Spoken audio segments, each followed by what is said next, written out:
Well, good morning, folks.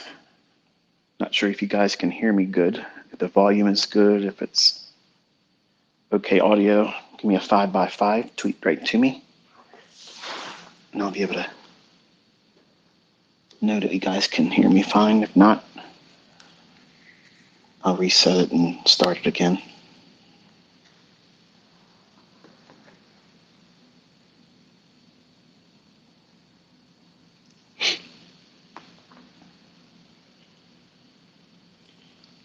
Awesome, awesome, awesome.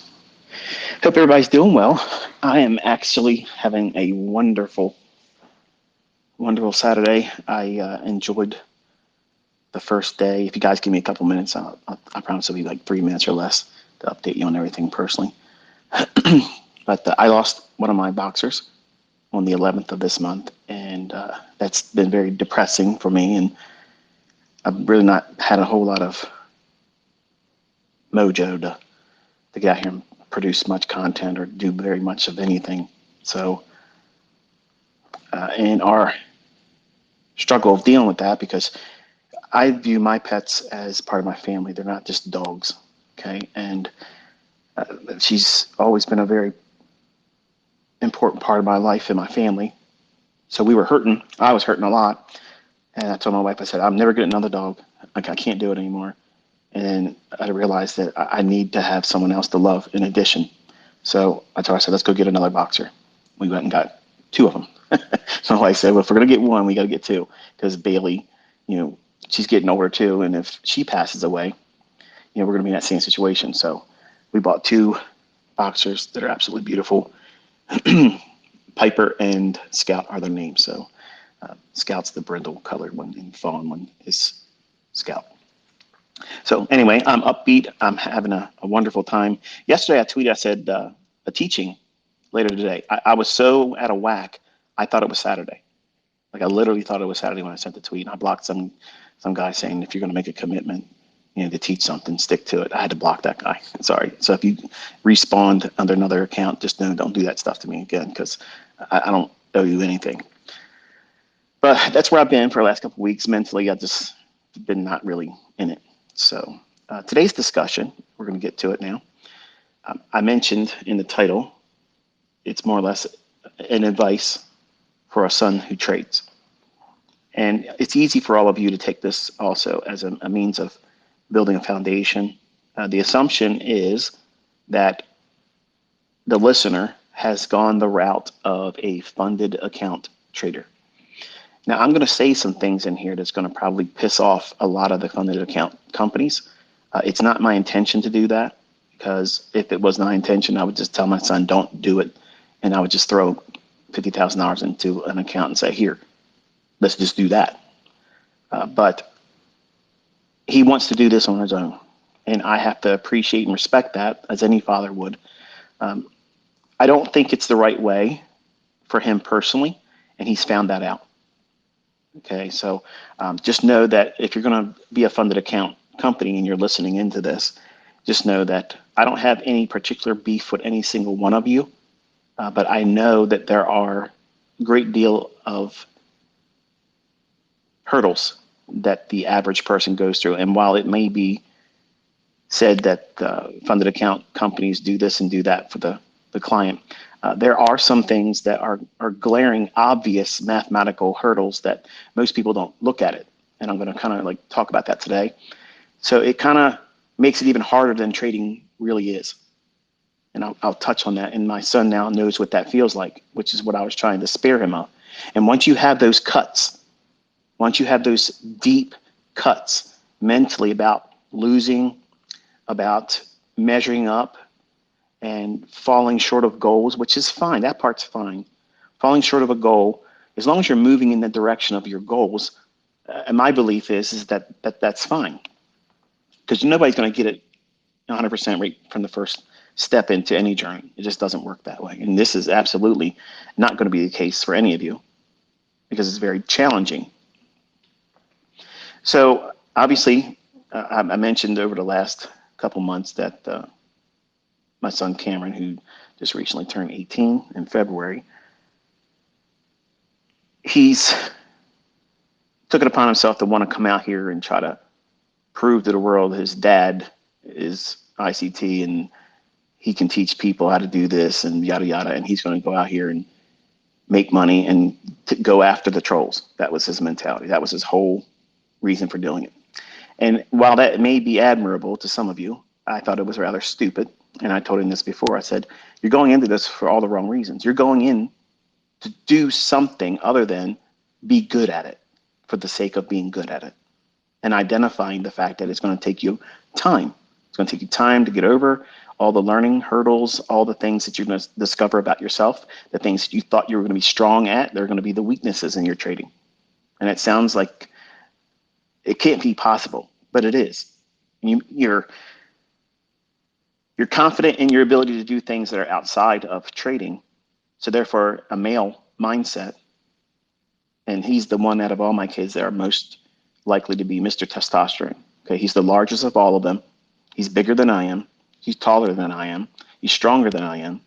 And he feels that his athleticism and his ability to be a gamer online, he does a lot of that stuff, he's very good at that. And he's never had any kind of hardships in his academics. We homeschool him. And he felt that he was just going to walk out there and just conquer everything and go on YouTube and literally go in the comment section of the few yahoos out there that like to make a career out of trolling me and try to make ad revenue off of being negative against me, which is fine. And yeah, that's fine. If they have to do that to make their children eat and have Christmas, that's wonderful. I'm not worried about it. It's not changing anything with me. But I told him, I said, that's the worst thing to do. And that's many times what I say to you as my students, don't go into this trying to go onto social media and show your trading prowess as a report card. That's why I believe if you're going to have a MyFX book, if you're a Forex trader, that should be kept private. It absolutely should be kept private. Because as soon as you feel like you got to unzip your pants and show the world where you're measuring right now, you've lost the plot. You've literally lost the plot because you now have put a mile marker out there saying, okay, I felt so insignificant at that very moment that I had to go out and do those types of things to measure up, to let people see me and recognize me. But what you have just done is you've established a baseline now. Now you have to climb up above that. What if you don't have the skill set to do it yet? And most of you listening don't have that skill set. You're just now learning. You're learning how to find setups. You're trying to read price action. You're not even at a stage where you should be going out there trying to get a combine passed with a funded account, whether it be Forex or futures. You're not prepared. My son was not prepared, period. But left to his own devices, left to his own unctions and need to be significant, to do something emotionally, which would have been toxic even more if he would have been successful, because then he would have been he has the ability to become the biggest prick in trading. You think I'm arrogant? This little bitch, okay, would literally be a menace because he's got that arrogance flare in him, and that's what he's suffering from that right now because he wanted it to be easy for him. It can be, it will be easy for him, but he has to do it Dad's way. That's just the way it's going to have to be.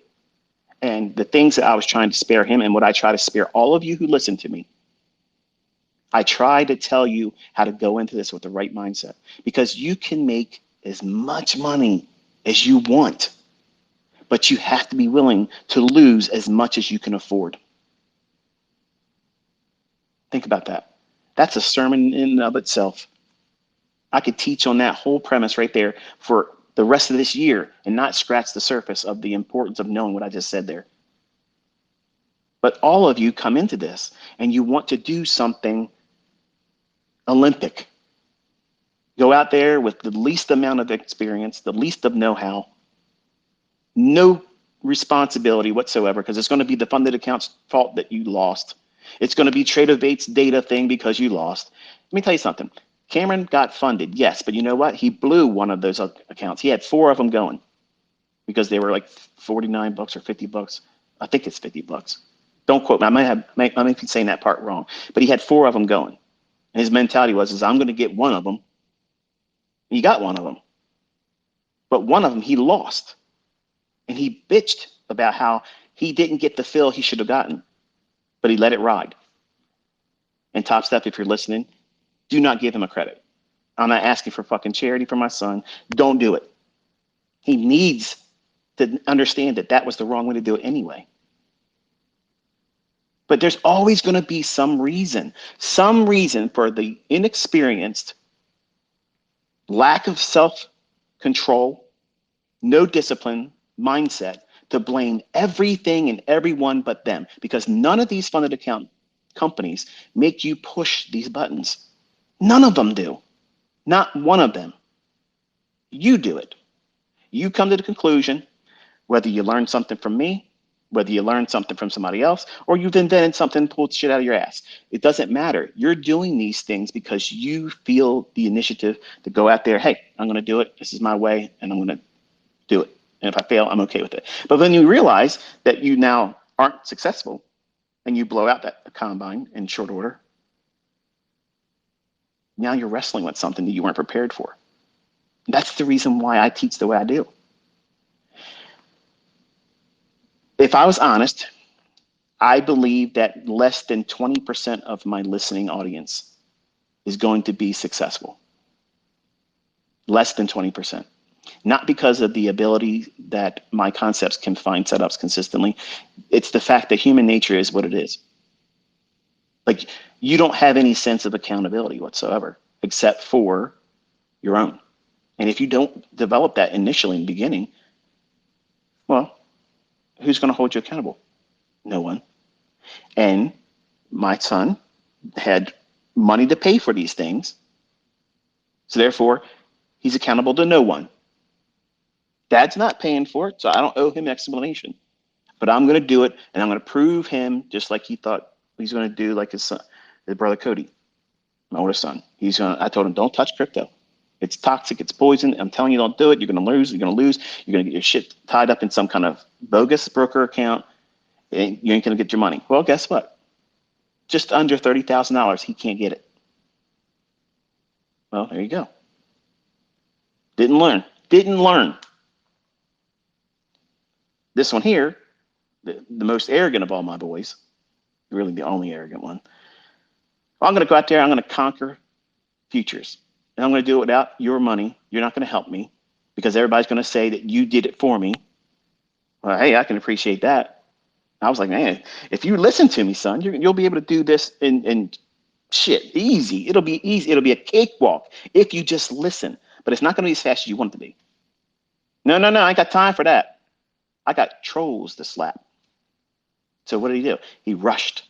He rushed to get in there for an emotional stimuli that doesn't make any fucking money. Here's my MyFX book. I'm down 5%. I've not been able to come out of that drawdown for 9 months. But here you go. I'm teaching. You want to learn from me? Devastating. That's devastating to a guru mentor. And it's devastating to you as someone that's trying to learn how to trade.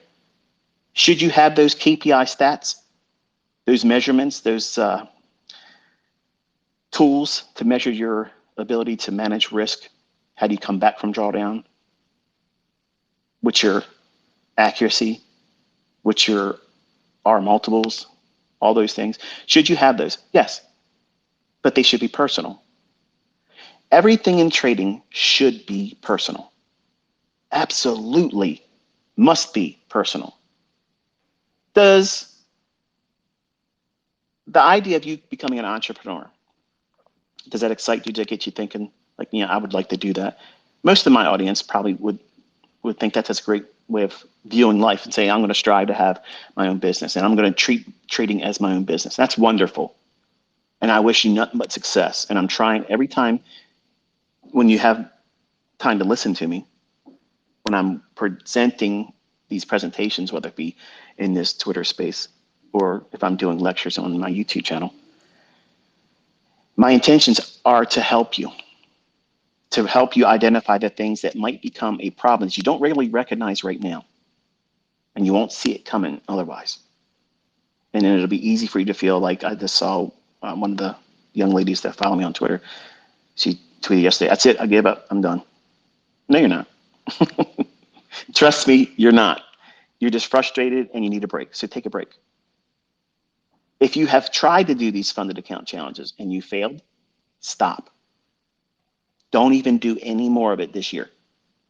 Take the rest of this year, learn what you're doing wrong. Identify some kind of resolution to those things and come to grips with the fact that you're human. There's a lot of my students out there that are smashing it. Don't look to them and say, I'm going to do better than that guy, that gal, this person, that person. That's the wrong way to do it. Here's what you have to have as a mindset, son. You're going out there and you're trying to do something that is one of the most difficult things in the world to do. Financially carve out your own way in the most corrupt, manipulated system there is. The city slickers that run this show, they have a MO. Your dad has the source code to that shit.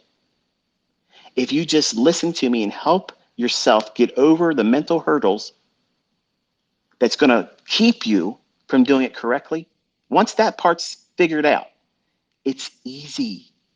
It is absolutely fucking easy. It is easy to walk your ass into those markets and say, that's mine. Thank you. That's mine. Thank you. That's mine. Thank you. But you also have to identify there's going to be times when it's going to be simply, don't touch me because I am going to roll over everyone today. You can't just go into every single day. You can't. You cannot go in with that same mindset. You cannot. Because every day offers the opportunity for intervention that you can't see coming. And the economic climate, the geopolitical situation around the world right now, it is ripe. It is so ripe for something coming out of the blue and completely decimate you. So you have to be careful. You have to dial back your risk. You can't be pushing 15 fucking contracts because the funded account says you can trade up to that many.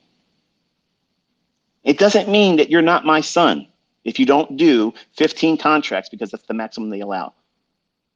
A dumbass trades with 15 contracts. A stupid, dumb fuck that doesn't know how to trade is going to be using those 15 contracts. And they're going to be resetting their accounts every 10 to 12 days. It's going to happen. Don't believe me? Ask the people that are doing it. How many times, when did that account start? You'll see that they've been resetting and resetting and resetting and resetting. That's the reality. But you're only seeing a small piece of what social media shows you. I give you everything that's going to fucking hurt you. And I give you everything that's going to help you. If you don't want to listen to the things that's going to derail you, it does not matter how strong my weapons are. You'll cut your damn hands off. What use is it then? How are you going to wield your sword if you've amputated both your hands? Doing stupid shit, dumb stuff, not listening, trying to run before you've learned how to crawl. The reason why you are all going to fail is because the person that you see in that mirror isn't properly prepared mentally for it. You're looking at trading as a way of getting past some kind of uncomfortable state, whether it be financially or emotionally. They're the two factors. Instead of saying, I have to have a job until I can not afford to go to work for somebody anymore so because I can make more money doing what I'm doing, whether it be running a business or doing trading, either or. You have to submit yourself to that idea. And some of the young folks out there, like, I'm going to quit my job. I see somebody out there all the time, new suggestion. ICT said, quit your job in 90 days, trading this silver bullet. I said I could. That doesn't mean you're absolutely going to be able to. But if you had the right mindset, can someone do that? Yeah. Can someone do that if they're making $250,000 a year? They have mortgages out their ass, college tuitions they're paying off with their kid, a wife that spends money like mine does. You can't do that. You can't. So there's levels to this, okay? And you can't just do a umbrella attachment to everything that either I say or anyone else says about trading, you have to make sure it fits you. And what I do and how I teach, I make it scalable so that way you can take everything that I teach and make it applicable to you. Unless I say something specific about Forex being the only way it works here for this, or if I say this is a futures thing, don't try to use it for Forex. Unless I'm saying that at the time about that very specific thing or teaching, it's universal. The universal application of mental preparedness about trading, that's the first stage that you have to get yourself, you have to warm up to the idea that your first year, you're not making money. Can you, if you go out there and trade, get lucky? Sure, you can. Absolutely. But the chances of you doing that consistently, and that's okay for some of you, you just want to win a lottery win. I just want to get a payout. If I can just get this damn credit card paid off, I got over leveraged. They're charging me 36% a month. Oh, I just got to pay some debts off. You're doing it wrong. You're absolutely doing it wrong. So what I did was I asked my son, I said, where do you see yourself? If dad does not give you anything going forward, where do you see yourself? He talked about a welder and do his own welding business. He talked about being in HVAC and learning how to do that as a business. But he wants to be a business owner. So I love that part of it. I just don't like the fact that he wants to be a grunt. But I know that that has to happen. I've allowed him to work at a coffee shop. And as much as I hate hearing him bitch about how some people go in there and they talk down to him because they think, well, you're just a kid. You're just a kid. They don't know his pedigree. They don't know where he came from. I could buy and sell that fucking company. Bottom line is he has to be work hardened. He has to understand what keeps him doing the things and following the rules. Otherwise, he spends the rest of his life doing that kind of stuff, answering to the man. Can I have off? Can I go home early? Do I have to stay over because you asked me?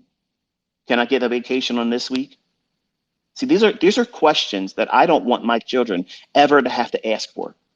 And you know what? If that makes me sound like an arrogant prick to any of you, fuck you, because I don't want my children begging. You shouldn't be begging. I don't want any of you listening to me ever feeling like you're in that situation. And I don't want you to feel that way for your kids to grow up and depend, if you will, on somebody else feeding you or them. That's a terrible feeling. It sucks. You don't have control of your life. You have zero control of your life. You're at the mercy. If you're part of the working class, and let me tell you something, I was there. I did shit jobs. Shit jobs. I told my wife we were driving around, and all this is pertinent to this conversation, by the way. So if this doesn't, scratch the itch, go watch something else or listen to something else or complain to me on Twitter so I can block you. We're out taking a drive like we normally do. And I said, how many jobs have you had in your lifetime? And when did you first start working? And she's like, well, this, that. And she had like 4 jobs. Started real young as a teenager. And when I was 16, my first job was a dishwasher. And long story short, I went through a lot of things and I had 28 jobs. 28 W-2 paying jobs. Now, some of them I worked one day. Some of them I didn't even work a day. There was a place up in Bell Camp. It was a rubber tube manufacturing place. Place stunk really bad. I got in there and they were going to pay me $18 an hour. Back then it was great money, but I couldn't tolerate it. I just said, went up to the supervisor, I gotta go. Can't do this. Are you sure? Damn right I'm sure. I'm out of here. Don't even worry about the hour I've been here. Keep it. So I've had a lot of attempts to be an employee. I just failed at it. And guess what? I am proud to tell you, I failed as an employee because I shine as an entrepreneur. I'm not made to be somebody's fucking slave. I'm not made to be like that. And neither are you. But you're convinced and told otherwise by the shit you watch on TV, the movies that you watch, the people you hang around with. Man, I got a good job. What? There's no jobs that are good. None of them are good. None of them are good. So here's my son growing up, seeing the way we live, how we live, what we do, I don't look at price tags. If I want something, I buy it. Nobody tells me I can and can't. Whatever I want, I get. Whatever I want to drive, I buy. So how could he as my son understand the hardships that was felt for me and like all of you that have to do the same stuff until you don't have to anymore? How do they understand how to get past that or appreciate the fact that, yeah, this isn't the right way? They have to be put in a situation where they do it. But my kids aren't lazy. So when they get in there, they start doing it. You know what it was like when you first got your first paycheck, right? It's like, man, this is my money. I made this money. It's only like 300 and some dollars after taxes, but damn it, that's your money. You earned it. It's something special about it. It's meaningful to you. It's not that it's a lot of money. It's just the fact that you earned it. You felt good because you did it. You went through the process to get there. Well, guess what that is? That's fucking trading. You traded your time, your energy, your life force, your time clock that's ticking down faster and faster as you get older. You gave up a lot of that, 40 hours for that week to get that minuscule pittance of money. Well done. You got raped. Well done. You got taken advantage of. And you're going to have the audacity to call it a good job. This is a good experience. No, it's not. It's experience. It's useful experience, but it's not good. It needs to be work hardening. That means you see it, you have to do it, you're told to do it, and you can't not do it to get paid. You have to do it. So you have to follow rules. You have to stay within a parameter, do this, do that, just to get paid off. But then you got to do it again. And where does that lead you? Nowhere. You're not going to make any money.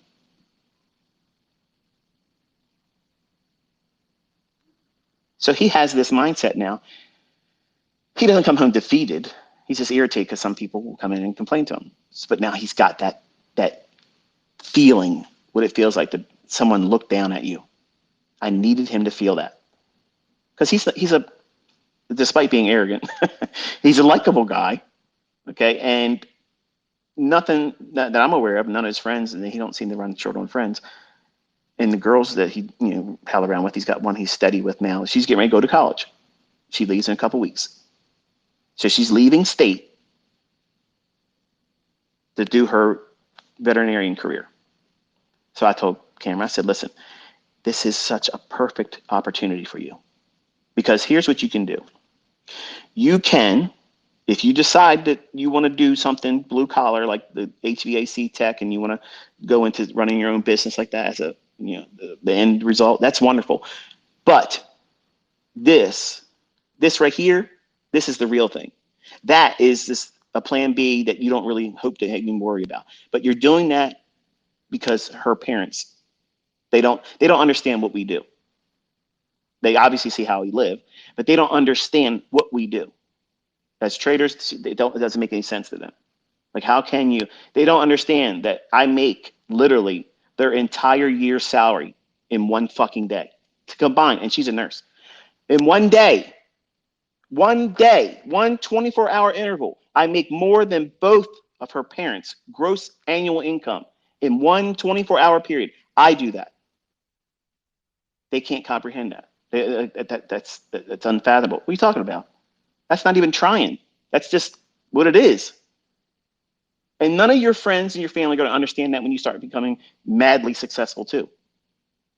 You're going to spend the rest of your life trying to convince people that aren't going to have the capacity to understand. That's another thing that you're trying to do. You're going into this industry, try to trade, to try to show your friends and family you could do it. They are less than what you are versus them saying you're going to fail.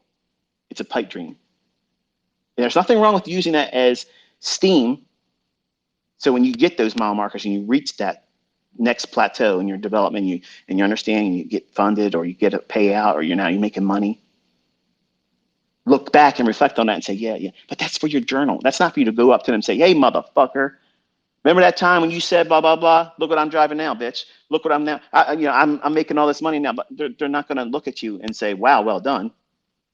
They're going to do the same thing they did with me when I did that when I was 20-some years old. Get the fuck out of here, dickhead. You're conceited. You're conceited. Whatever. That's the reaction you're gonna get. So you're not even going to get the reaction you want by doing those things. And that's exactly what my son wants to do. Still, still. So I get it. I mean, he's got that warrior mentality. He wants to go out there and show this and show that. He's definitely going to be a YouTuber. I just let you know. He will be a YouTuber. He's probably going to be the one that teaches Enigma because he wants to be that guy. So it is what it is. Okay. But he still has to correct some things. And what we did, we sat down. I told him, I said, listen, where do you see yourself in a couple of years from now? Because your girlfriend will be graduating college in 4 years. So in my mind, I think you have a 4 year a program or plan that you should follow. If you want to go to school to learn to be an HVAC or was HVAC tech, you know, I don't think there's a college course for that. I think you got to go like to a company. You got to work for a company, and they pay for you to go to school in the evening time or on weekends or whatever, and you become whatever. I think you sign a contract as long as you work with them, they pay for it or something to that effect. And I may be absolutely incorrect in that assumption, but that's my understanding, or that's what I thought about it. I don't know anybody that actually did it, but I want him to go through this plan of 4 years, whether he does that or not. I don't care. Personally, I don't care because if he just listens to me, one way or the other, if I got to sit down and tell him buy this, sell that, he's not going to work the rest of his life. But I need him to know how to do this correctly so that way this information is passed on to his children, because I'm quite certain he's going to get this one he's with now pregnant when they get out of college and then they get settled down. I'm going to have grandkids with these two. And I'm happy for it. I love her like she's already part of our family. But I don't want her to finish her college coursework and get her degree in veterinarianism. Is it veterinarianism? She's going to be a veterinarian. I don't want her to come out of college and say, okay, I've done my thing for 4 years. Where are you? I don't want him like saying, well, I'm a break even trader, or I'm not trading anymore and I tried this, or this isn't going to work. So I said, here's what homes cost right now, average. We went through Zillow, we went through a couple of different real estate agents listings and things. I said, now these are the property prices right now. In 4 years, they could be greatly different from what they are. But let's just say for the first starter home, you and your girlfriend say, okay, she graduates, you move in together, you get yourself a house, and we'll just say a $500,000 house is your first starter house. For some of you, that might be extravagant. To me, I think it's not even that big of a deal anymore because real estate prices are jacked up, unrealistically. But to have like a single family home, small little plot of land and something that's manageable, easily managed, doesn't take a whole lot to manage that. And for him to have it before they get married, that would be important to me. But and if you're listening, it's no offense meant by that, but I think a man and a woman should have a property before they marry. And it's just the way it is. And if you have one that's nicer than the other, you live in the other ones and you use the other ones around. That's the way I look at it. But too many times people get with people and they acquire something, and then all of a sudden now you're in court trying to fight who gets it when one party didn't really earn it. And that may sound sexist, but it's not. It's either or. Whichever one comes into the relationship, having the money or the affluence and the affordability to either pay for the property or own the property, the other person, just because they married them, should not be entitled to that. And that's just my mindset. Now, whatever you accrued during the marriage, that's absolutely 100% 50-50 down the middle, and there's no bones about it. But I think everyone, as a young adult, should be striving to secure a residence free and clear before they ever consider getting with someone, because that creates codependence. And if you've heard me teach before, I'm a very strong proponent of an independent mindset. And you have to have that as a trader to be successful. And as a young adult, if you're listening, you should be striving to do those types of things. That way, the person that's with you knows that you don't need their ass for shit, but just the compatibility on an emotional level, relationship wise. And anybody, you can go out there and find anybody to do the physical part, but you want to be with somebody that wants to be with you and not need to be with you because you have something or can afford something. So there's a lot of things I got to fix about my son because he wants the flash. He wants the arrogance. He wants to do all those things. And that will invite a lot of things that brought me to the situation I was as a young man, where I got messed around with by a gold digger. And that's not going to be the topic here, but I had to live my life a certain way to keep her from taking things from me. She didn't earn it. And those things are going to be the same problems that you're going to run into if you flash everything. If you show what you have all the time, you're inviting it. You're advertising. Hey, come take advantage of me. Come lie to me and tell me that you care about me, you love me. But then when you get what you can get, you're done. You're done. That's the problem. That's really a big problem today, because social media, image, all about this stuff. And now you've invited that to trading. You've made it next to impossible.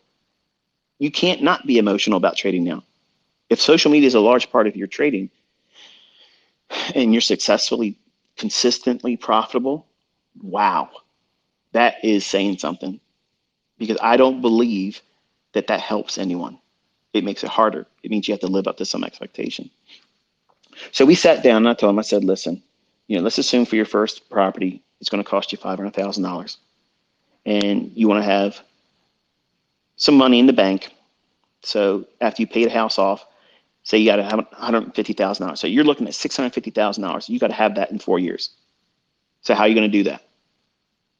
And he looked at me and he was like, I don't know. I said, well, that part's easy, but you need to understand that what you're doing right now and how you think and how you behave isn't going to get you there. It won't even get you 10% there. You're not going to do well unless you listen. You've already tried it your way, and did it work? No. So there's this little thin, razor small window of opportunity where you now have got yourself funded. You over leveraged, so you broke the rules I laid down for you. I don't give a shit about Top Step's rules. Top Step is absolutely easy to pass. And I'm going to teach you this today. Okay. I'm going to teach it to you today, so that way there's no fucking excuse for you guys to go out there and complain about, oh, well, they're trailing this and they're trailing that. Oh, they're this, that. They just, they won't let me do this. It's easy as shit to pass that. There isn't a funded account challenge out there that is not passable. That's so easy. The problem is you're going in with these too fast expectations for yourself. But don't let me sound like I'm sugar sweet on any of these companies, because I'm going to tell you some shit they probably didn't think about, and they're going to be mad I said it today. So I don't want to hear any shit about it. It's just my opinion. My son's got himself into this, so now I'm going to show him a solution to get through it. Should it mean you should apply it to you? No, because I don't want any kind of bullshit. If it doesn't work for him, it doesn't work for you. I don't want to hear about it. This is my opinion. I think it would work. If for me, I could walk out there and do it, no problem. It's not a big deal. And I know some of these companies out there would love nothing more for me to do it, because you'll trade copy every fucking thing I do. And I get it. I understand that. But I don't need to do that. I'm trading with real money, folks. I know I teach with a demo account, but I'm trading with real fucking money. You're going to see it. Okay? You're going to see it. I'm telling you that. It's July 29th, 2023. You're going to fucking see real money. But while I'm teaching, I have to be behind the veil of protection, because I'm not a licensed financial advisor. So everything I'm telling you here, I'm not advising you financially. I'm telling my son, my offspring, the fruit of my loins, okay? The boy that wants to be me all over again in faster and quicker form. The only way that's possible is if he listens to me. Nobody else is going to teach him how to be me or better than me but me. And I want him to be better than me. I want all of you to be better than me. But you can't do stupid shit and think about money the way you do. So he has a 4-year plan to come up with $650,000. Can he do it? Yes. Can he do it right now the way he is mentally or equipped as a trader? No. Am I embarrassed to say that? No. He literally just started doing this a couple months ago, and he has not listened. Doesn't listen. Have you studied the charts today on this move? No, I'll get that to it. What are you talking about? There's times. The silver bullet, I created that for him. The 2022 model, I created that for my daughter. Think. I'm doing this actively, interactive with all of you. You're not entitled to this stuff. And I'm hoping that they feel, because they're social media mindsets, I'm hoping they will feel like they have to put more effort into it now because they invited that. They wanted it. They wanted to be in the social media element. They want to be out there on my YouTube channel talking face to face and be seen by everybody. They want that because they want to be able to testify and say, none of you people know what the fuck you're talking about. Like, this is what we really do. This is how we live. This is how it really is. And you don't see the half of it. But I don't need that. I don't want them doing that. Just like I teach you. Like I said, when I'm talking these discussions, whether it be in video, I'm talking to my children all the time. All the time. You got a foul mouth, ICT. You talk to your children like that? Sometimes I do. I don't walk on water. I repent. I make mistakes. I sin. I do those things. But I'm passionate. And sometimes my passion comes through with no filter. And that's just the way it is. So he has $650,000 he's got to make in 4 years. And he has a funded account that he has not executed on yet.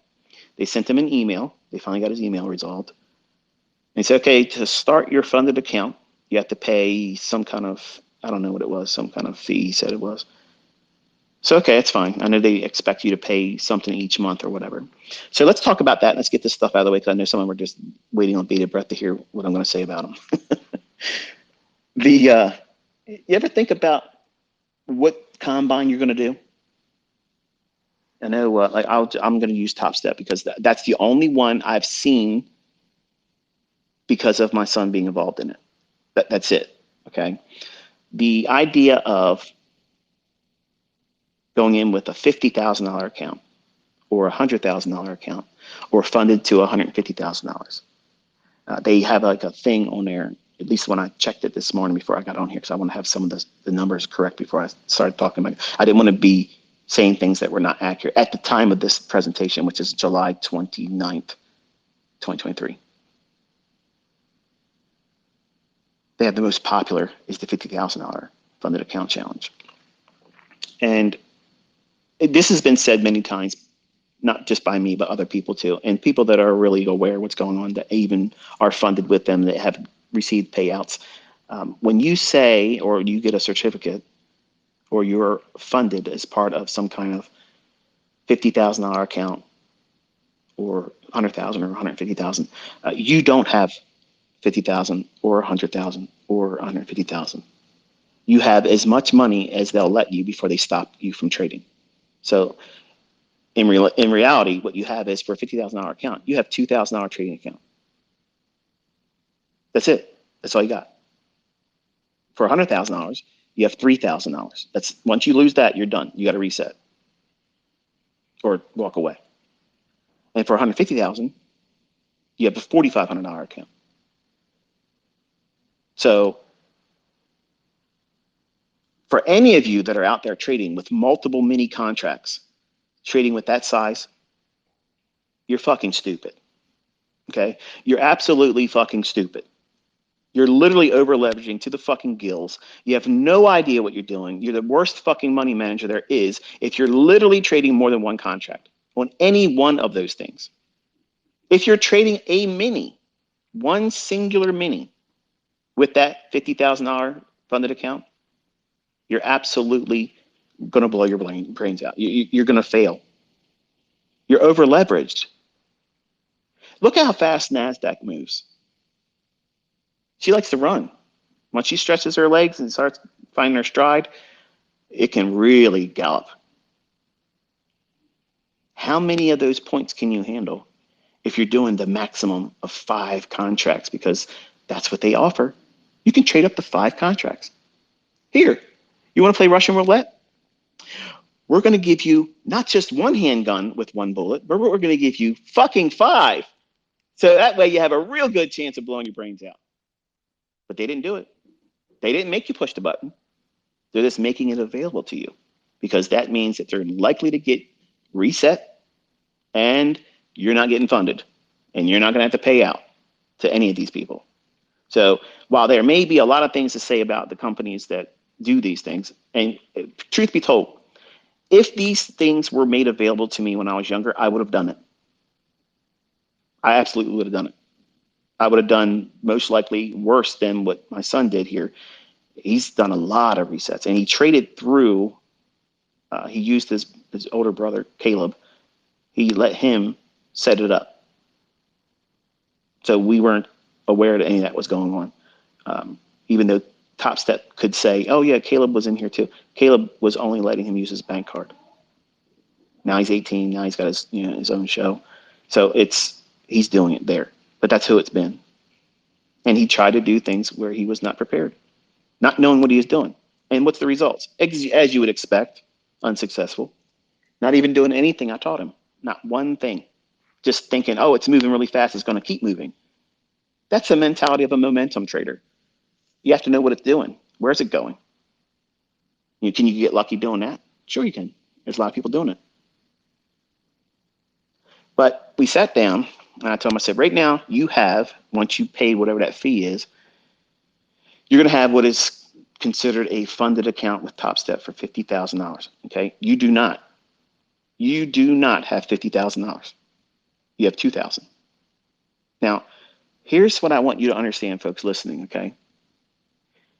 If you have that funded account at 50,000, and you can do the math on all the other tiers, whether it be the 100%, I'm sorry, the 100,000 or the $150,000 funded account, every month you have to pay some kind of subscription fee to that. Okay.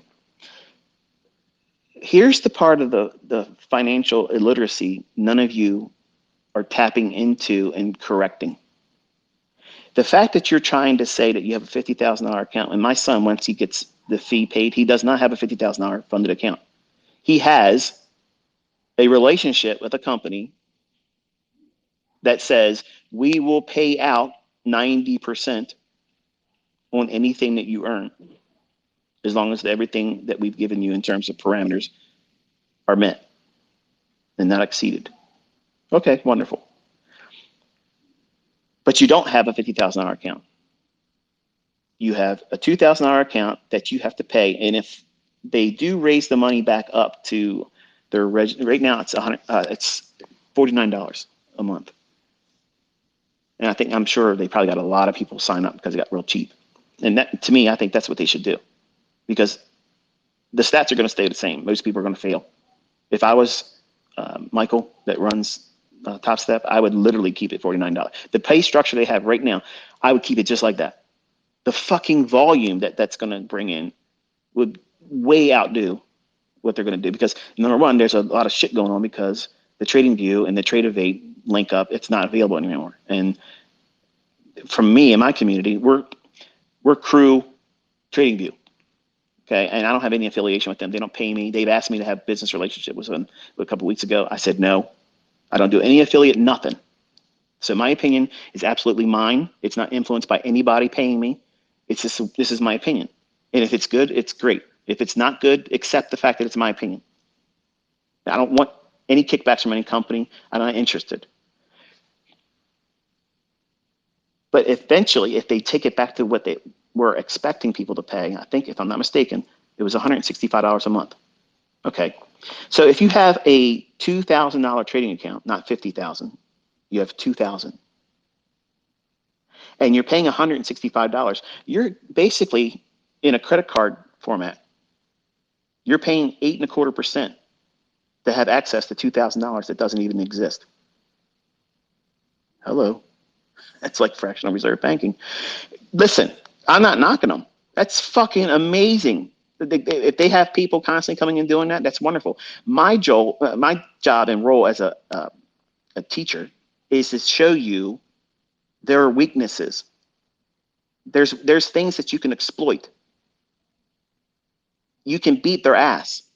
You can get paid from these companies.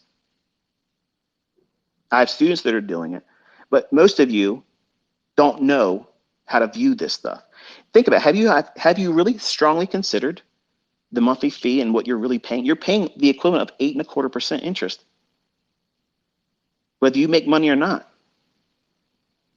And it's the same ratio, whether you go up to the 150,000 or the 100,000. It's anywhere between 8.33%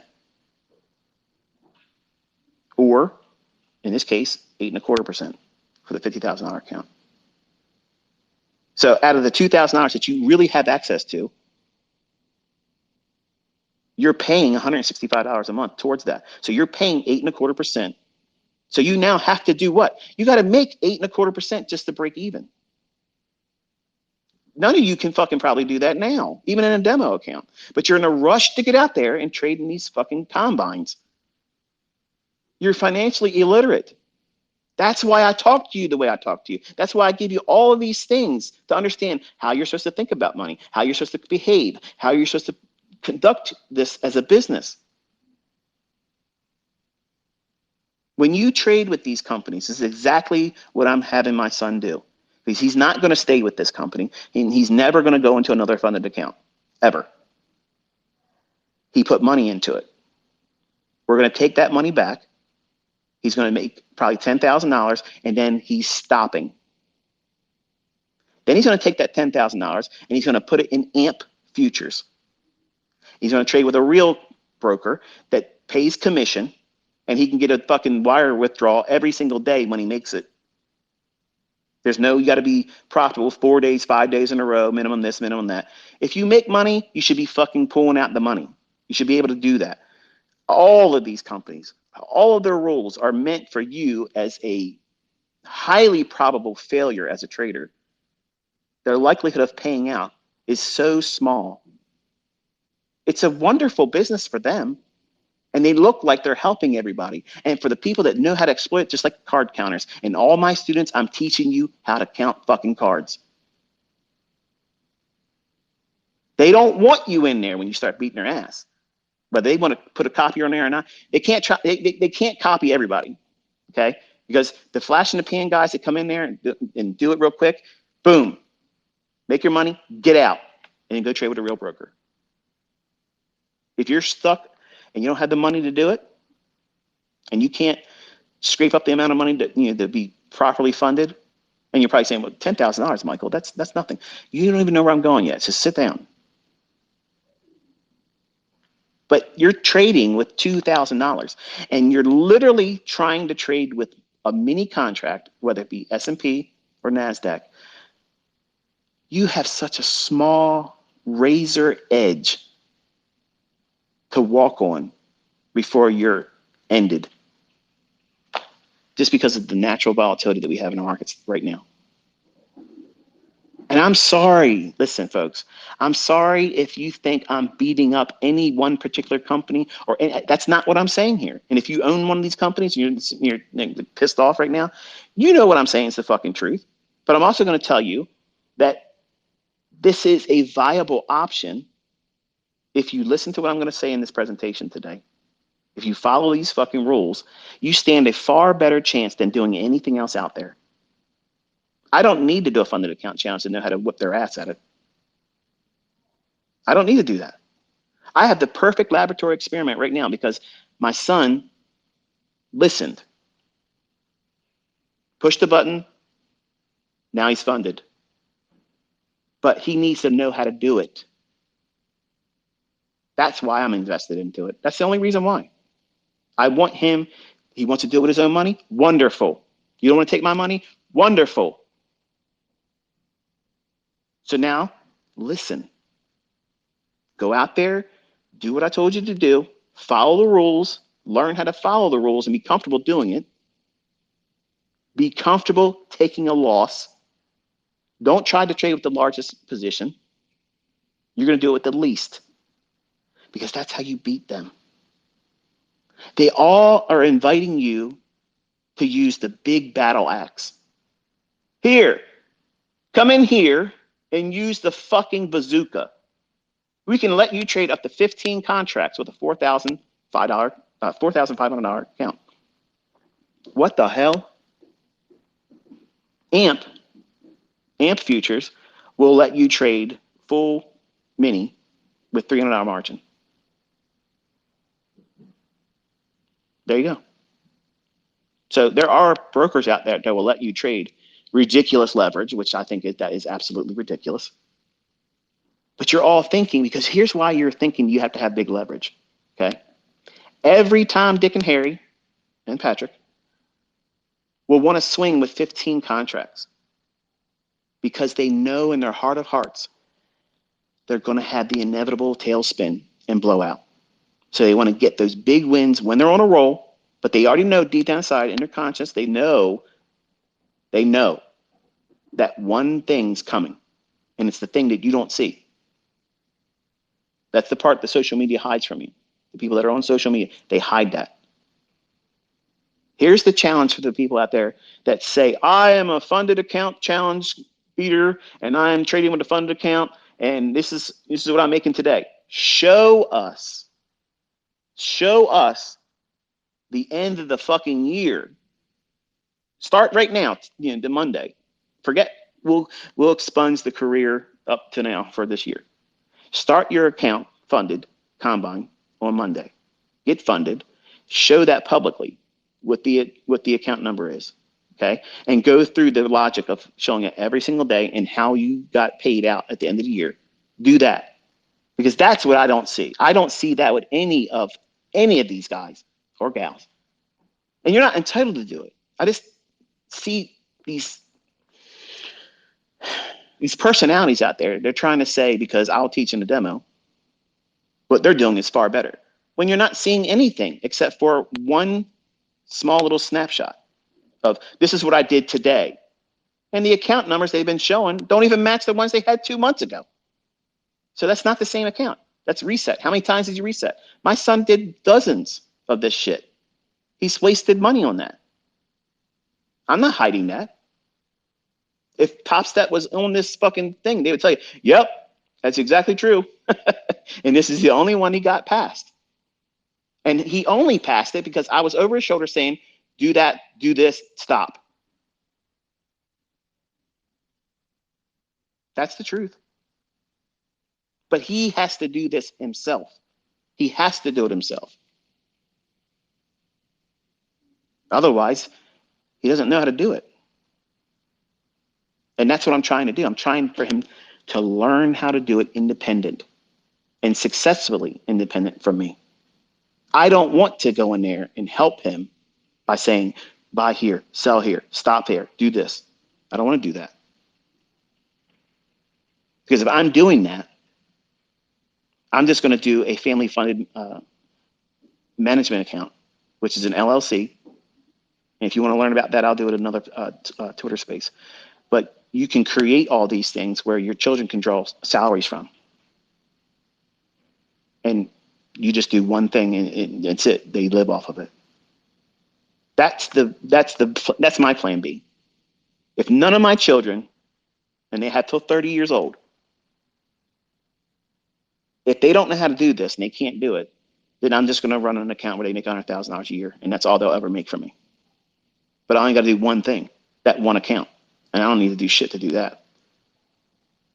Literally nothing at all for me to do that. I have 5 kids. That's only $500,000. I can lap that shit in every 8 weeks at $500,000. It's easy. That's easy. It's just math, folks. It's just math. You just don't know how to string an equation together to get that number. We're going to talk about that tonight. Well, today. Some of you probably tonight. Yeah. So he has a goal. He has to hit $650,000. And just so you know, Top Step, we won't be doing it through you. we're gonna hit 10,000 and we're gonna pull out. And then at 10,000, we're gonna roll into AMP. And then he's gonna use AMP over the course of the duration between then and when his girlfriend graduates and comes home from college. So he will have post taxes. That means he's got to pay taxes through this, all too, folks. He's going to have $650,000. $500,000 is going towards a home purchase for them, and he'll have $150,000 in the bank. My goal is for him to know how to do this on his own, and he can carve out anywhere between $7,500 to $10,000 a week. Tradable, withdrawable funds. That's my personal goal as his dad. Everybody wants to know, what is your goals? What would it be for your son and daughter? What would it be? I want them to be able to hit $7,500 to $10,000 a week. To me, that is very, very strong earning potential. And it also relieves the necessity to have to trade every single month if you have that much padding. Because there's going to be a time when you go into, and we're going into it right now, August. August usually typically sucks. It's the month that, we don't have any holiday in the United States. Congress usually goes away. It's a lot of shit that goes on in August. Where if that's the month you're going to look to take a vacation, that's the time you do it. That's then, because it's just a really weird month.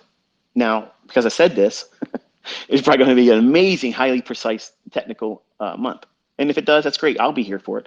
But as a general rule of thumb, having $7,500 to $10,000 a week earned income that's withdrawable funds, to me, I think that is the goal that my children should strive for. Can they hit it? If they listen to me, they will do fucking 20 times that. I didn't exaggerate. The problem is they're human, just like you are. And you want to rush to get to that end goal, paid out, funded account. You don't realize once now he's at the show now. He's at the dance, and he doesn't have his dancing shoes yet. He's not properly dressed. I'm just escorting him there to the dance. So now this is the part where I say you have to do this way or fail. If you fail and you tried it and you did everything that the rules say and you failed, I will not and I cannot be upset with you because it's my rules. If you fail this, that means dad failed it. If you follow every fucking rule that I tell you, you will have no responsibility whatsoever. But just like I teach you with logging and journaling, everything, you're using that as a pseudo experience. You're tricking your brain saying, oh yeah, I saw this trade coming. And because you're doing that and you're detailing it with annotations and you're seeing snapshots of price action like that, your subconscious retains that and you sugarcoat it with all this self-love. Oh, this is great. I loved seeing this happen. It came to fruition just like I thought it would. And you're writing a fictional book, but that fictional book is meaningful to you. And it's about you, the perfect future you. Well, here in his trading with this funded account, he has to follow these rules. If he doesn't follow them correctly, he fails on his own accord. If he does what I tell him to do and only executes on those basis, I have failed. So I have removed all of the fear for him.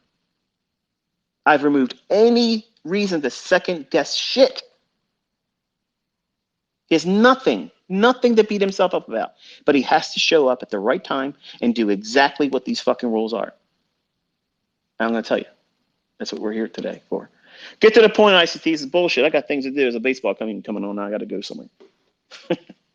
I'm staying up late now, man. I can't sit here through all this shit. Get to the point.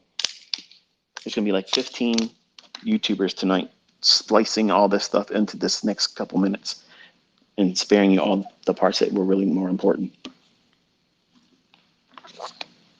I get it. Ad revenue. So for a $50,000 Top Step account that he has access to once he funds it, pays for it. He's already earned the right to do it. But he's got a $2,000 account just like everybody else that has one. So he can't trade 5 contracts like they say. Can't do it. You're not allowed. That's my rules. Additionally, he cannot trade 1 mini either. What? Well, what is he supposed to trade? A micro. Oh, come on, man. I'm never going to get rich trading micro account. Come on. A micro contract ICT, we're talking about $2. $2 per point. Come on, man. You got something better for me than that? No, that's exactly what you need. That's exactly what you need. Let me give you some numbers. As it is right now, my son, who's 18 years old, just graduated homeschooling, he's fresh out the box green, brand new little whippersnapper. He's cock strong, arrogant, walking around like a peacock, and he ain't got no reason to feel that way because he ain't got anything except for gaming and his athleticism. That's it. The boy makes literally gross $400 a week working at a coffee shop. So $400 a week is what his gross income is. He gets paid every 2 weeks. So he has to wait 2 weeks before he gets his ends met. And what ends does he have? I make him pay his own car insurance. And because he had a car accident earlier in the year, his fault, because he didn't listen to me by staying on the right side of the yellow line, he crossed the solid line to go around somebody that was going too slow. So what is his problem? He's impatient. And I told him, don't cross the yellow line. I don't care who's in front of you. I don't care how slow they are. Stop. Pull over. Nope, didn't want to listen. So it caused an accident. Same way with this. He's rushing to get funded. Like that was going to be some magical experience. Now he's going to start making money because he's funded. No. Look at the testimony of how many times you did resets. You don't know how to fucking trade. So you have to learn how to trade. You have to manage yourself more appropriately and learn discipline. He doesn't have that yet. So he has a $288 a month car insurance bill. His cell phone, we make him pay $70 a month. He spends $80 a month in gas. And on average, he spends about $350 a month on entertainment between him, but buying whatever he wants to buy and pay for. And he entertains his girlfriend twice a month, and when they go out to eat or something. And the rest of his money, he just socks it. So I told him, I said, listen, the first rule is that we have to duplicate your income that you spend, your ends. You have to be able to do that, in addition to. So that skill set is something I teach all of you to try to do that, not get rich, not try to get 50 R multiples, not try to be on the leaderboard of FTMO, not try to do this and try to do that. Your goal should be all monetary, making ends meet. So how do we do that? You have to have your bills. What's your spendable expenses? Hang on one second. I just realized my phone is about to croak here. Man, this thing's draining my battery. Bear with me one second.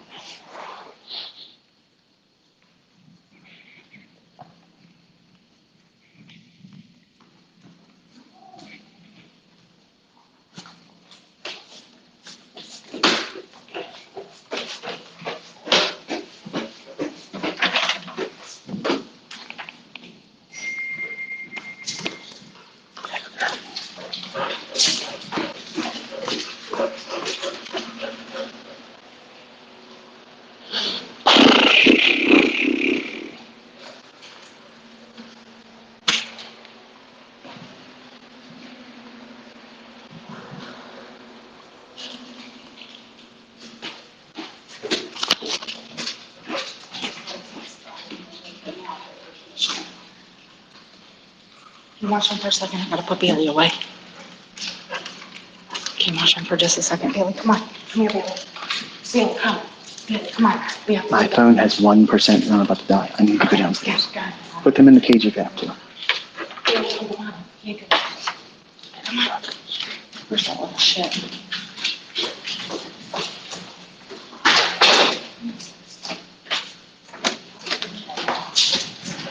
If they don't take American Express,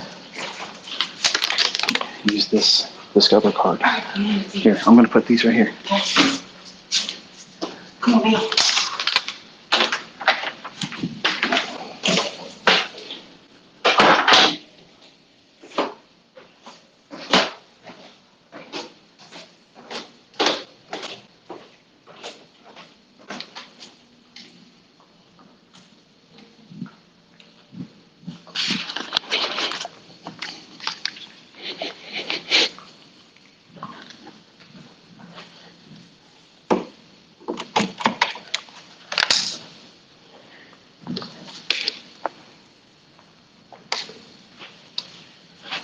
It's the only downside to having a big ass house and the phone charger's on the other side of it.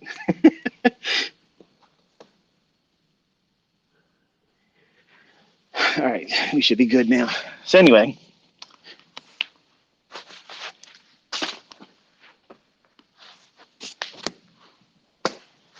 got my notes here.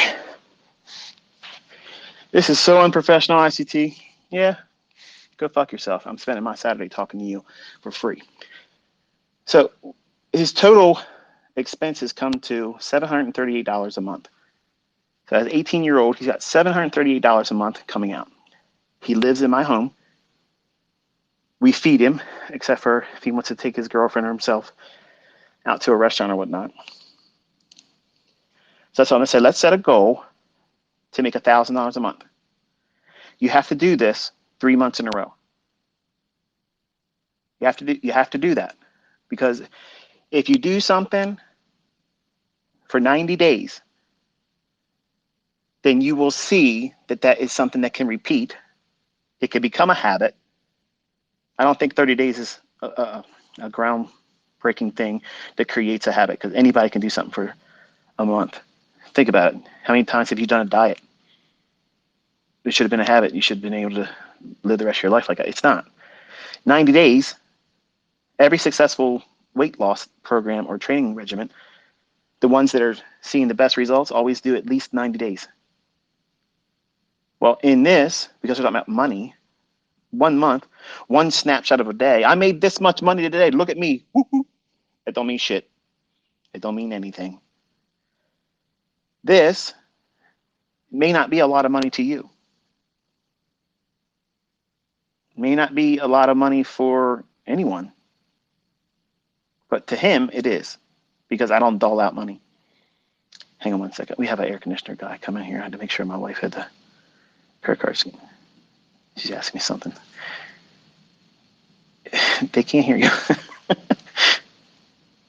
Yeah. Yeah, just sign it. We have two air conditioners here, and we run them very, very low to keep the house real cold. And yes, it's hot, but our air conditioner on the upper floors won't go down below 70 degrees, and I don't like that. So I have people coming out here if I got to get another unit installed, and that's what it is. But yes, this is what it's like to be on a live session, and I will go off and do different things and discussions, and that's just the way my mind works. But $1,000 a month is what his goal is. So you're probably thinking, okay, $1,000. Okay, how can you do that with a $2,000 trading account? But we'll call it a $50,000 funded account, because that's what everybody wants to call it. It's a $2,000 equity. That's what you have. So I told him, I said, listen, you're already paying what would be equivalent to 8.25% if they go up to 165. If they keep it at $49 a month plus the taxes or whatever it is, you're still paying interest. You're paying on interest to have access to something like a credit card. And if you don't do any trades, you're still paying that interest payment whether you use it or not. That's what you don't realize. When you're looking at these funded account companies, you're paying an interest. A monthly subscription is an interest payment on money that doesn't even exist. Great business model. Great business model. Is it helpful to someone that is not financially literate? Absolutely not. It's like playing Russian roulette. And the ease, or I guess you could say, the approachable benefits to being cheaper, you might look at that and say, well, even if I do blow it, I can afford to do $49 again. It doesn't cost that much. Well, that was the mindset my son had. My own son had that same mindset, but he wasn't doing it for $49. He was doing it when it was the full whatever it was. I don't even know how much money he's wasted on it.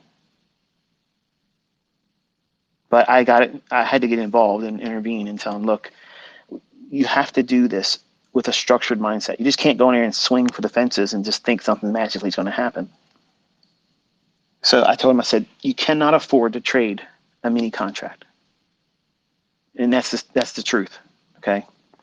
I'm going to be real blunt with you. For the folks that have $150,000 funded accounts, if you're trading more than 2 contracts, mini, you're asking to blow up. You should be trading 2 micros. Are you fucking kidding me? Yes, absolutely. I'm telling you the truth. I'm telling you the truth. Okay, that's the reality.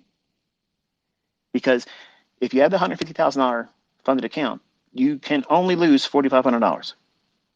If I did that right, and if I read their website correctly, if I'm wrong, I apologize, and I'll retract it and say something in a tweet that would be more accurate. But my understanding is a $150,000 account only affords you to lose up to $4,500, and then $3,000 maximum for a $100,000 funded account, and then $50,000 is you only get to lose $2,000 before they end the show for you. So that's all you have. And while that is a certain measure of being unfortunate in a way, the way it's being presented and packaged, that isn't the end of the road. So here's my son. He's at the cusp of executing on this week. He's going to pay for his funded account to be began. My note says it's an express account. So I don't know what that is, but that's what it apparently will become when he pays for it to begin. So whatever he earns from that point on, as long as he has several days of profitability, he can ask for up to 50% of it. We're not interested in 50% because we're going to do all of it, and then we're done. But the idea is he needs to be trading one micro contract. That's all he can afford to trade. But what if you're a better trader? That's all you can afford to trade. Where am I stuttering in that? You get one contract at the micro level.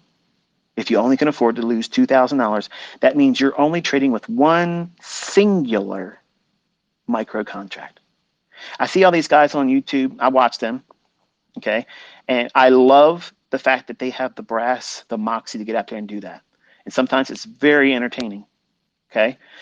Sometimes it's tragic because they're trying, but they're trying with too much leverage and they don't know how to trade. That really compounds it. So my own son fell victim to that same shit where you don't know how to trade and you're trying to over leverage. That's lottery. That's casino mentality. It's you going in there trying to gamble. So I told him, I said, for every $2,000, right now you only have $2,000 you can work with. So if you make $2,000 more, then you can afford to trade a second micro account, contract rather. So now for someone who doesn't know what a micro is, when we talk about trading in minis, for the S&P E-mini contract, for 1 point, that means it's 4 ticks. And what would that look like? If you were trading 4,500 even, and it went up to 4,501, that's one handle or 4 ticks, or the equivalent of $50 in change of fluctuation from one price at 4,500 to 4,501. That's $50 increment in terms of monetary value, but it's 4 ticks. For NASDAQ, it's usually, we'll just say 15,800 to 15,801. That's one handle or 4 ticks. For a mini, that's $20 in the NASDAQ. So a micro for S&P micro is going to be $5 per point. And you're thinking, what the hell? Well, it's equivalent to the Dow futures. You're just chopping it down from 50 to $5. I can't make money. Man, you can make your whole fucking career income right now trading just one micro. So if I hear any of this shit on Twitter, if I see any goober on YouTube, you're going to have to be showing that you can't make money, because I'm going to tell you right now, my son's about to do it. He's about to do this very thing with a micro, not even a mini, okay? He's not even going to do nowhere near what they say they're offering to you. You can trade up to 5 contracts. No. Does that mean he can trade 5 micros? No. $2,000 increments. That's what affords him one more micro. When can he trade a mini? Never. Because when he gets to $10,000, he's asking for all his money. He's getting the fuck out of Dodge. Some of you already done the math. Okay, he's got 2,000 now. He can trade with 1. And he gets to 2. He can trade 2. No. He's not allowed to trade with 1 mini. He doesn't have the equity to support it. See, all these fucking clowns out there pretending to be gurus and mentors and teachers and this and that thing, they're absolutely gambling. That's why they don't have a large degree of profitable students. Everybody can come out here and have a whole bunch of people with certificates saying they got funded. That doesn't mean dick. How much money are you making? As in spendable money. How much money came out where you can go out and spend it? That's what really matters here. And I'm trying to get your mindset to understand that that part is the goal, not getting a certificate. While that's wonderful that you got to that point and you're funded. That's wonderful that you got a payout. But that's just one thing. That doesn't, like, you act like you retired from trading when you did that. And I'm not trying to talk down to you, but I'm making sure you understand. I'm talking to my son. I'm not trying to diminish your appreciation for your efforts. I know some of you have worked very, very hard and you finally got funded and you finally got a withdrawal. And that's wonderful. And I'm proud of you. But that's not it. If that's all you went into this, and many of you think that's all there is to it, that's the visibility point that you have. That's as far down the road you can see is your first payout. That's not a career. That's a one-night stand. Fuck that. You need to have a lifetime expectancy that's beyond your first payout.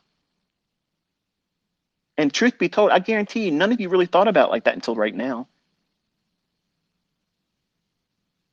Think about it. You just got to get a happy ending. You just got to feel good that you've done it. And then you will fall in love with trading. Then I'll really put my efforts in being organized. I just got to sow my oats, ICT. You know how it is. We got to sow our wild oats and get out there and have fun and really make a mess of things. And if we can come out profitable and dodge an STD, and it's wonderful. It's great. Well, you can't have that mindset. You can't have that mindset as a trader.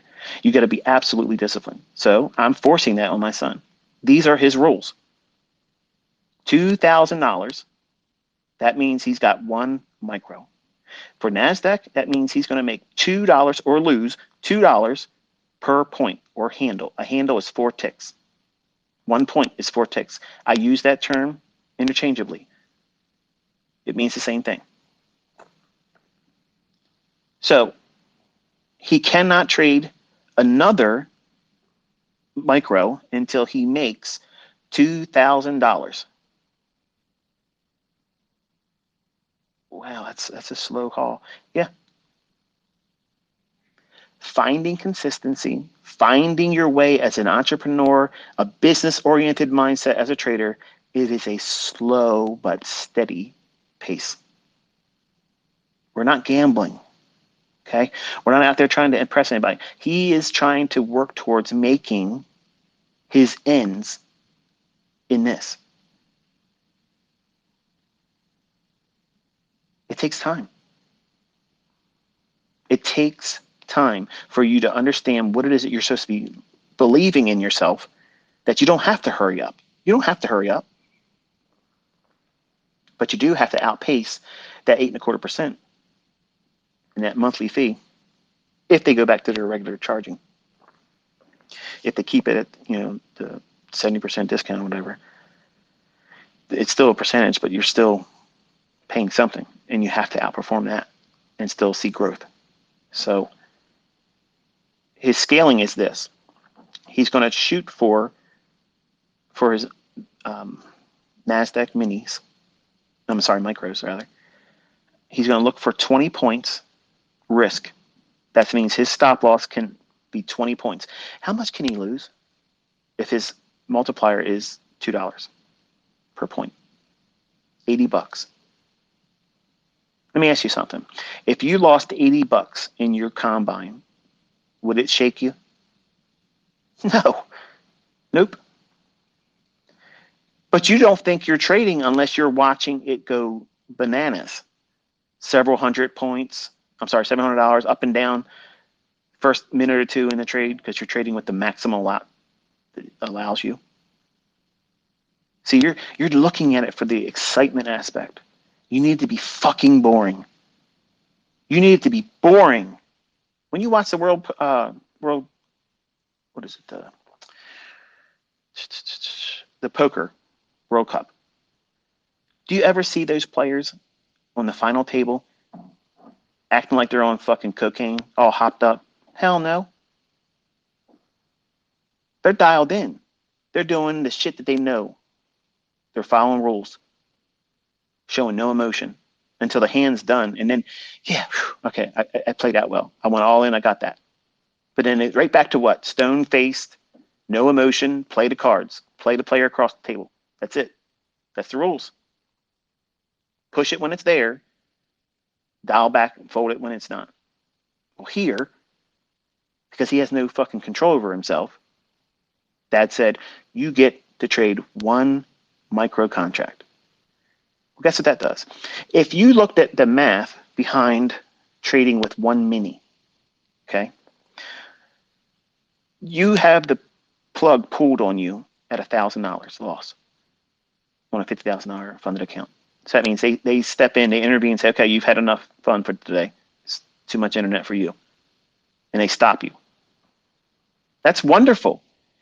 I would say that's actually a good thing because they're going to give you a second chance. Because chances are on the second day that you get allowed to go in there and do it again, you're going to blow the account. Because number one, you're going to be mad. You're going to be impatient because that move that you really should have been a part of the day before when you were not in that direction, but you're going to convince yourself, oh, if I was really trading, if they wouldn't have stopped me, I would have, bullshit. You would have lost your account that day. You don't know how to trade. Most of you have no idea what you're doing, but you're trying to get out there and have a casino moment. And I'm not I'm not building in the allowance for that in Cameron's model. So $80 is what he's trying to make.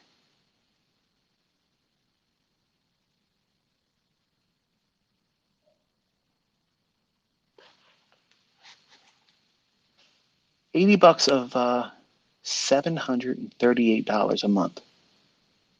That's a nice little bite out of that. What happens if you just made $80 a day? You, the person listening to this that has a rent payment or a mortgage payment or a car note that you knew damn well you shouldn't have bought that car. It was too much money for you to buy it, but you had to impress your friends. If you had $80 3 times a week, what would that do for your finances? See, that's how I teach.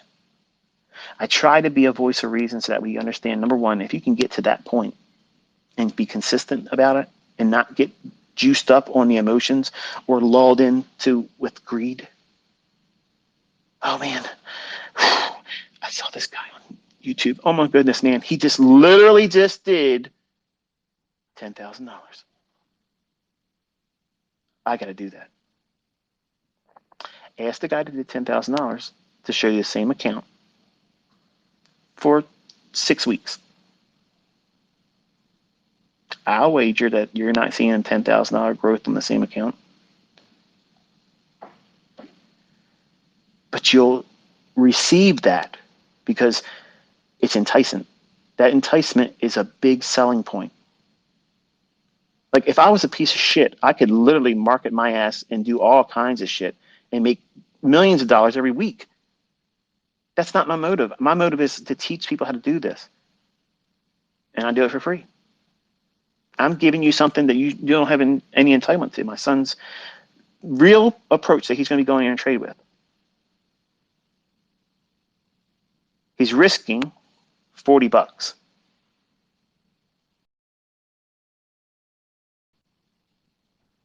to make 80. For NASDAQ, that's a really simple model. If you look at the silver bullet, which is his model, that's his trading model. I'm not hiding that from you. I'm not hiding it at all. A setup yesterday. If you look at your 1 minute chart, this is the interactive part.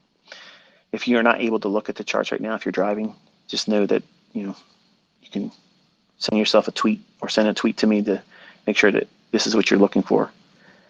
I'm sure somebody else is going to tweet a chart and show you the actual moment. But At 1 p.m. and 56 minutes after, so 1:56 p.m. New York local time yesterday, that very 1 minute fair value gap was the 2 p.m. to 3 p.m. silver bullet. Your entry would have been the 2:41 time, all New York local time. That model was right there. Some of you out there trying to teach my silver bullet on YouTube and other places, I did not say that the fair value gap forms in and only between 2 o'clock and 3 o'clock. You're trading a fair value gap between the time of 2 p.m. and 3 p.m. You're trading a silver bullet that's traded to between the hour of 10 a.m. and 11 a.m. for the AM session. You're trading a London session silver bullet between 3 a.m. and 4 a.m. New York local time. You have 3 fucking chances to do this model. When you get one, you stop, Cameron. Stop.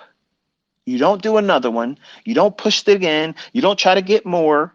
You stop. If you have a losing trade, you stop. You don't try to get it back that day. You stop. You don't need Top Step to come in and say, oh, you lost half your account, because that's what you're doing. You're losing half of your account.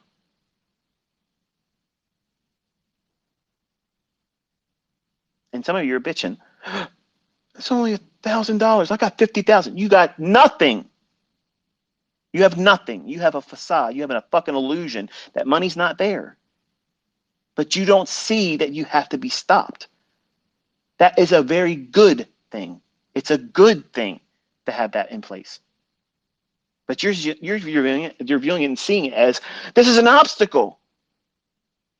Well, it fucking is an obstacle if you're trying to trade with 5 minis and you can only afford to lose $1,000. Let me tell you something. I'm fucking inner circle trader. If I'm trading 5 minis and I can only lose $1,000 or have drawdown at that point before I'm stopped out, I have to be really fucking dialed in. And look at this market right now. Look at it. It's funky. It's wonky. It's got all kinds of little fucking shitty, quirky things that's going on in it. You have to be realistic, folks. And if this is all about making money, not dick measuring, this is how you make money. One fucking micro contract. And you can only trade one micro contract in addition to that when you make $2,000. So if you make $2,000 and you make another $2,000 after that, you have made what? You have $6,000 in play. 4,000 of it is realized gain. Now, at that point, you can trade with 3 micro contracts. So now you're trading with $6 per point on NASDAQ. So your scaling is your stop loss. Listen, folks. How many trades could you have avoided being stopped out or being scared from holding anymore if you can afford to use a 20 handle or 20 point stop loss on NASDAQ? And it only takes $40 from you if you're wrong. But you stand to make $80 if you're right. You got 3 silver bullets a day. But I can't trade London. Okay, find one that works. But I can't do, then you have to make changes in your personal life. I can't fix every fucking thing. These are the rules, okay? You have to bend to them. They don't fucking bend to you. That's what a trader is. The trader is a person that follows the rules, and the rules are there to fucking protect them on the long term. If you can't see that, you can't fucking trade. Period. I don't give a fuck who's telling you any otherwise. That's the reality. You have to have discipline. You have to have control. And the only way you forge those 2 things is to operate in the realm of having rules. And I'm not going to sit here and blow smoke up your fucking asses and give you all roses and candy bars and say, it's going to be so easy. Look, you're never going to have to fucking worry about doing anything that's complicated. It's going to be hard. It's going to be fucking extremely hard. It's going to be hard for you to follow the rules. It's going to be hard for you to find a way for you to get in front of the fucking charts, because guess what? A lot of you are afraid to just be wrong. Let me tell you a story. We're not done talking about the model. And it's not ad revenue that I'm holding you here for. Remember, this is a Twitter space. I don't make a dick off of it. And I'm spending my Saturday with you. The other day, I was short on NASDAQ. And my youngest was sitting with me. And I said, look, watch this. We're going to watch it go down below these relative equal lows. And it's going to draw down into that little area right here, pointing to the chart.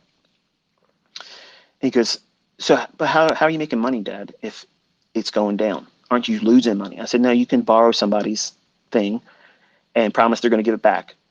But you borrow it and sell it to somebody at a high price. And then you buy it back, just like if you buy a Pokemon card. Okay, because when he was a little bit younger, he was in Pokemon. I said, if you buy a Pokemon card or borrow a Pokemon card from somebody, say, hey, look, can I borrow your Pikachu card? Okay, and I can only say that one because that's the only card I remember from him doing it all. But if you take a Pikachu card and you borrow it from somebody, say, promise I'll give it back to you, but you know that somebody would be willing to pay you $100 for that. You sell it to that person for $100, but you now owe a Pikachu card to that person still that you borrowed it from. Then you go and you wait until you can find somebody that will sell you another Pikachu card in equal or better condition, and you buy it from them cheaper. The difference between what you sold the one at $100 for and one you pay $50 for or whatever it was, you make the difference. Everybody's answered. They got what they wanted. You were just a middleman. So that was the analogy I had to use for my youngest son for him to understand short selling. If someone would have told me that when I was trying to figure it out, it would have been so much easier for me. But I was afraid of short selling. But we were watching the marketplace, and I kept telling him, I said, look, it's going to go down. And every time it would run out, 15 handles or something, he was like, Dad, aren't you scared right now? And I'm like, no, I want it to go up to this area right here because if it does, I'm going to sell one more. He goes, but how are you able to make money? If you sell it there, aren't you out? I said, no, I'm adding more. I'm adding one more. Every single time it does this, I'm adding one more. And I kept doing this on a 1 minute chart, kept building it in, building it in, building it in. And we got down and ended up making almost $11,000. He's like, you made $11,000 in like less than an hour. I said, just about an hour, yeah. He goes, can you do that every day? I said, I can do more than this every single day. But there are days where I will try to do this and I'll get hurt. And then I'll have to wait until the next part of the day.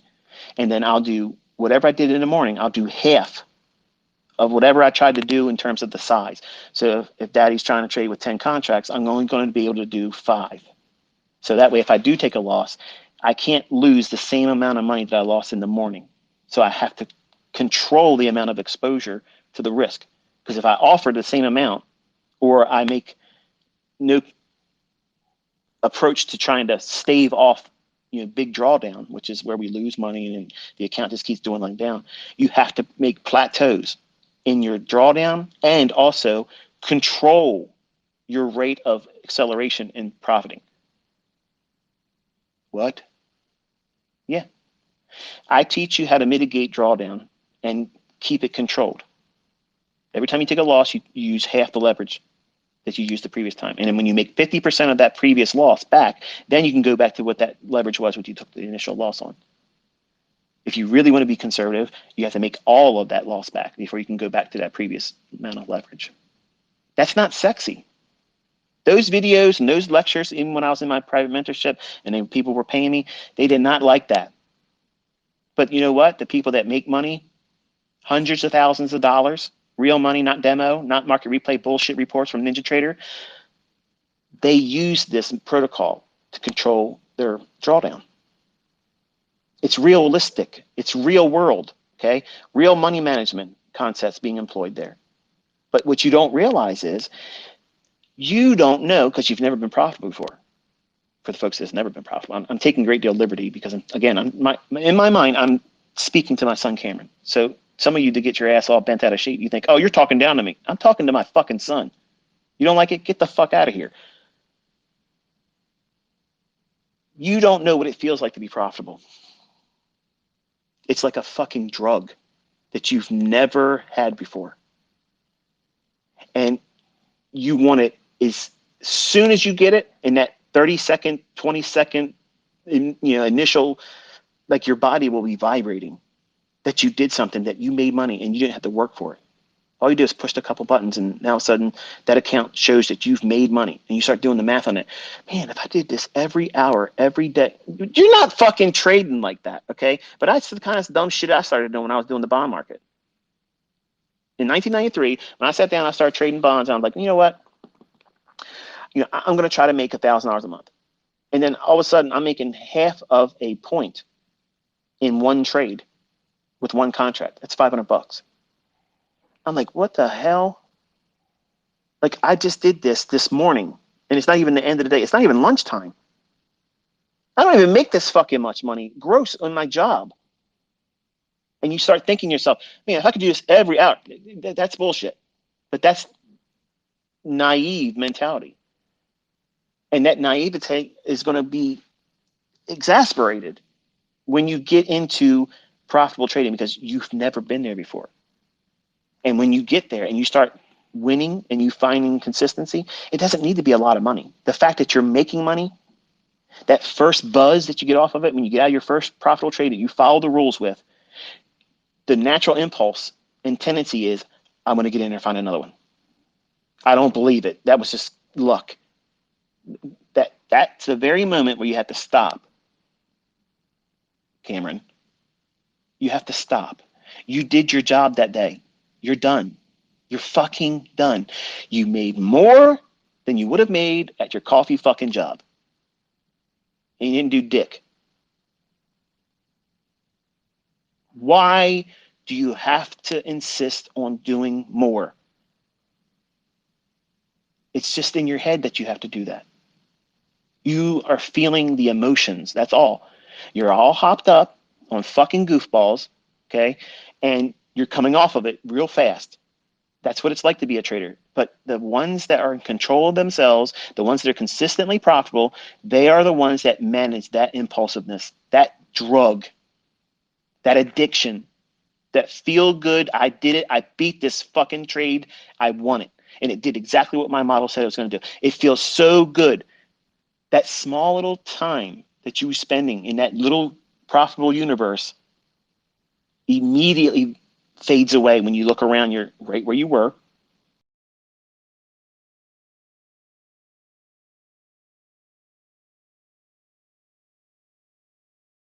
Signing back in here.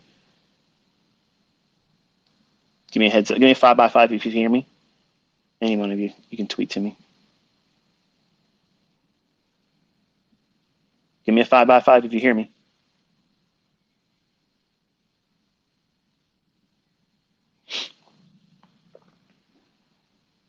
Can you hear me? Thank you very much. I'm not sure why it disconnected me, but it disconnected me.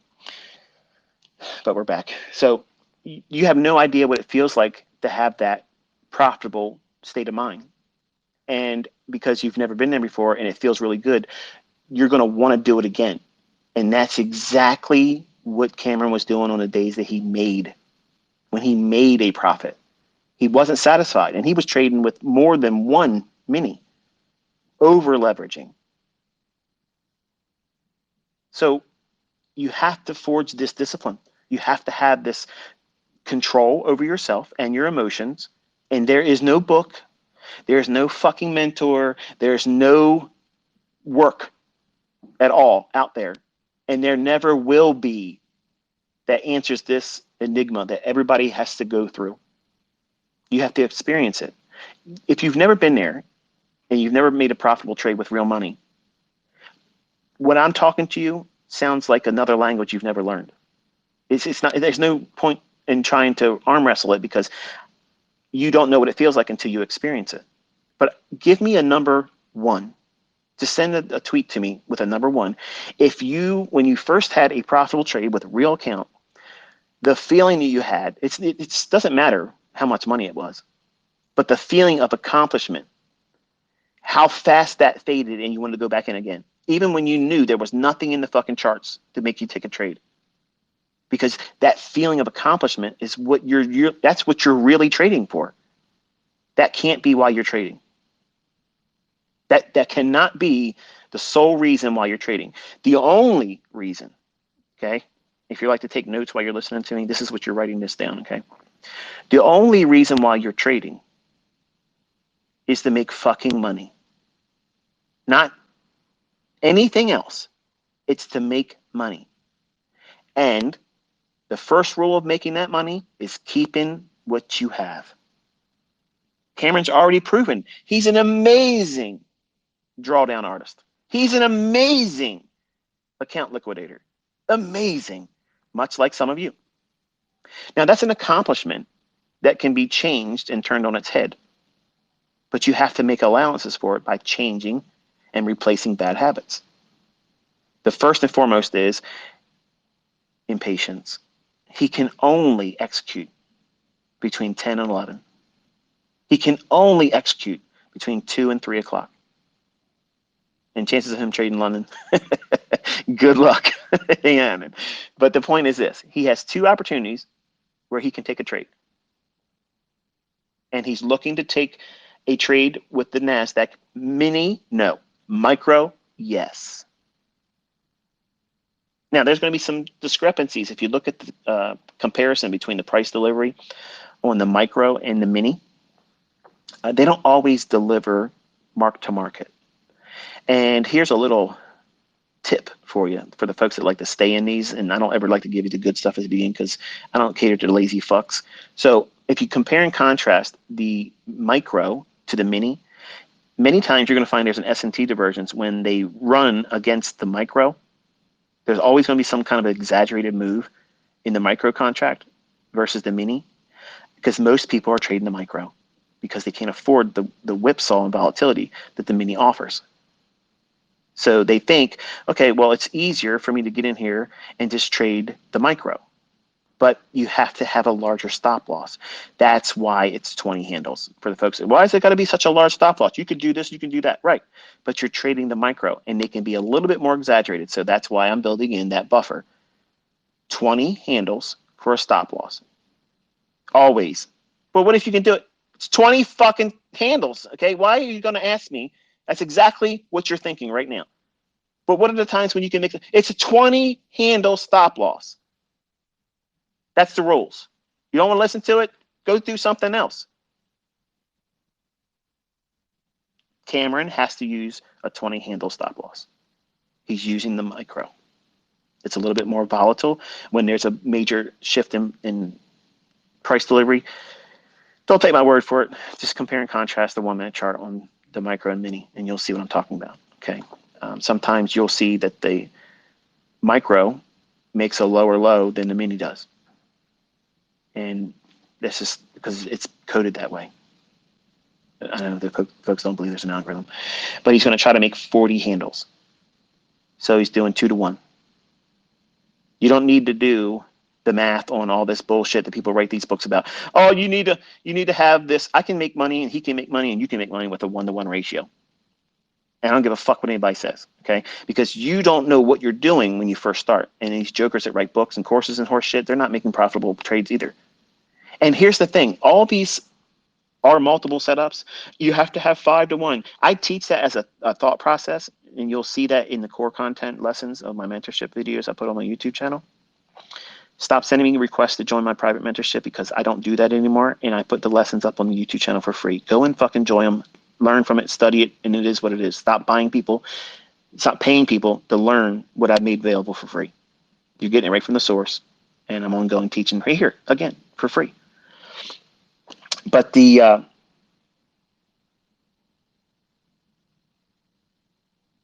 multiples that people say you have to have or you're going to lose, for instance, you got to have 3 to 1 minimum, or your risk of ruin is this, that, and everything.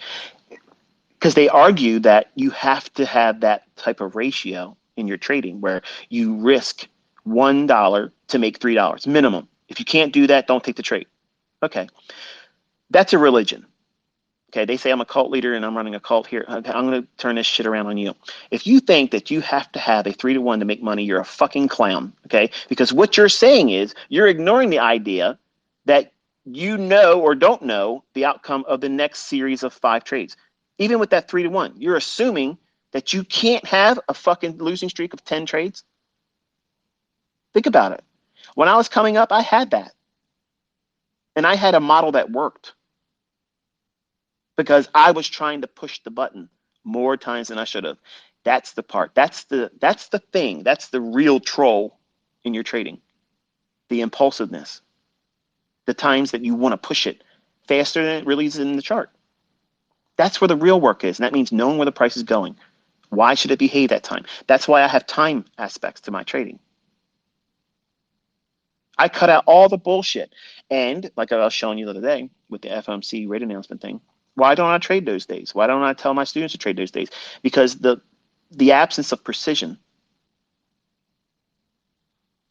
how else plainer does it need to be? They're highly manipulated at that time, just like non-farm payroll, just like CPI. These big events, they're highly manipulated. So there's manual intervention, and you can't trust your chart. I don't trust mine.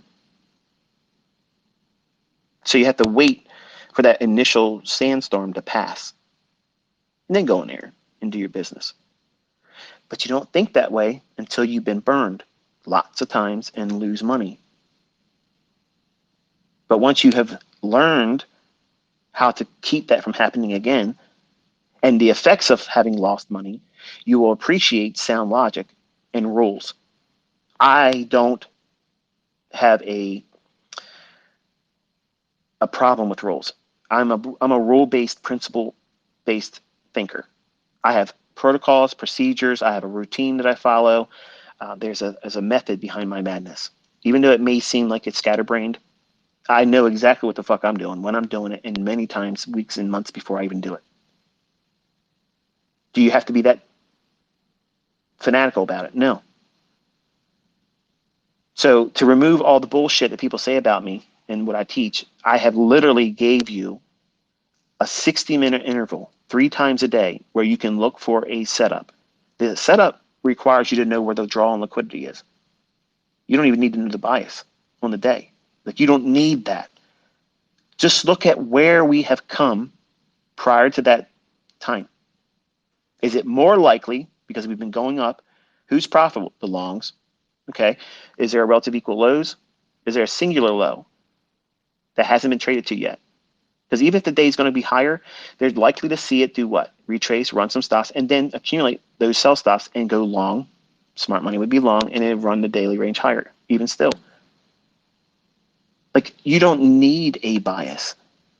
But to help you understand, to be principally oriented, have a rule-based idea, you should be focusing on developing a bias, because there's going to be days where you don't want to trade.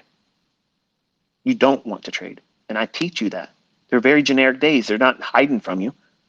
And when I talk about it on Twitter, oh, this is a day I'm not really excited about, or this is something I wouldn't touch. Otherwise, it's very static days. Days right before non-farm payroll, any FOMC day. Don't trade ahead of CPI, but after CPI, you can trade it. I mean, it's not rocket science. But many of you don't want to be told, don't do this. And many of you don't like to be told what to do. You come here, you listen to me talk, you talk about trading, you teach, you give things, you got students that are making real fucking money, you're showing executions that prove the concept, but you don't want to listen to the logic I share. Cameron. It doesn't make any sense to me. Like, why even fucking listen to me at all? Why? If you're not going to do anything with the information and follow the rules I'm laying down, what else are you going to do? I mean, think. The details, if you study them, you will see the method works. If you take a losing trade, guess what it does? The minimum.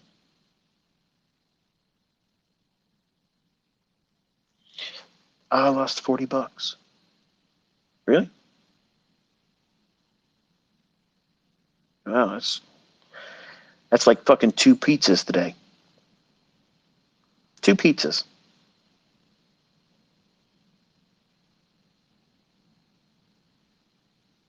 Yes, your stop loss is 5 handles to make 10 handles.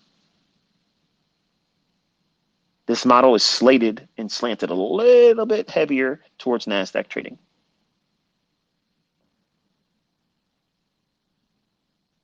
What distinguishes the time when he would trade NASDAQ or ES? The market structure that's in the chart on the 1 minute basis. That's it. What does that mean? If he wants to go long on a fair value gap, say between 10 o'clock and 11 o'clock, his rules state that if he sees the NASDAQ as the 1 minute chart forms and runs up into that, if he's seeing higher lows compared to a series of candles, and I'm not talking about a institutional price swing, and you know what that is if you've gone through my core content, just in the actual candlesticks themselves. If you're seeing candles make lower lows, even though they're going higher in ES, but not seeing it in NASDAQ, order flow stronger on the buy side in NASDAQ. So when he trades down into a fair value gap, he will trade NASDAQ, not ES. Very simple filter. That's not SMT. You're looking at the individual order flow on candle by candlestick basis, ahead of the decline down into a fair value gap that he would be going long. The entry will form between 10 and 11 o'clock. The fair value gap can exist to the left prior to 10 o'clock in the morning. Same thing applies to the 2 o'clock to 3 o'clock afternoon silver bullet.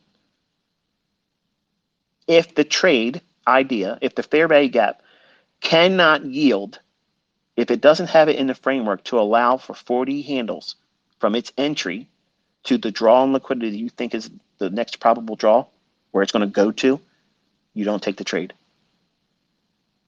Now you have no fucking excuses. You have zero excuses. You have rules. You have limitations placed on you. The money management aspect is absolutely in fucking iron now. You cannot erase it. It's what it is. You can only trade 1 micro for every $2,000 in equity. Right now, zero equity when you start that funded account, you have a $2,000 account. You can only afford to trade 1 micro. When you earn $2,000, then you can do a second micro. That means your point multiplier for every handle move, fluctuation up and down, will now be only worth $4. But it's not going to get me money real fast. That's the fucking point. That is the reason why you're fucking broke and you can't make money. You're trying to do something that you can't do yet. Trade larger. It's not about fucking size. It's about quality. The quality of trade setup and the quality of execution and the quality of risk management. That's the fucking game here, okay? That's what everybody that's making money is doing. They're not telling you to fucking trade with 15 contracts. They're not telling you to trade with 5 contracts to do it better for you. It's there so you can blow the fuck out and pay reset fees, because there's a lot of fucking students that I'm going to be making over this year that's going to be coming for fucking payouts, and they need that money.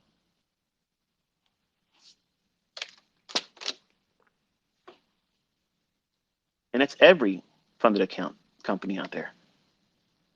I'm not slighting them for fucking making the money. Hey, that's a great model. Huge fucking potential to be profitable, because the statistics state that you're fucking 90%, you're getting paid. And then you might have this aberration once in a while where you have to pay out to somebody. Wonderful. And it's under the guise that you're helping. It's even better. But let's be real. Okay, let's call a spade a spade. This is what it is. You're paying an interest payment of 8% a month on money that doesn't exist, whether you trade or not, and capitalizing on the likelihood that most people, and I mean like 98%, don't have any financial literacy whatsoever. They don't have any risk management appreciation whatsoever, and they have zero fucking self-control. And I'm bipolar, but I'm going to tell you something right now. I'm not in there fucking doing Mickey Mouse money management. If you see me taking 6 contracts, 4 contracts in a partial entry on a pyramid, I can afford to do those types of trades. You don't see me out there doing 50 fucking contracts of gold and 50 contracts when it moves one more tick away from the price, and 50 contracts more on a fucking fake ass MT4 bullshit.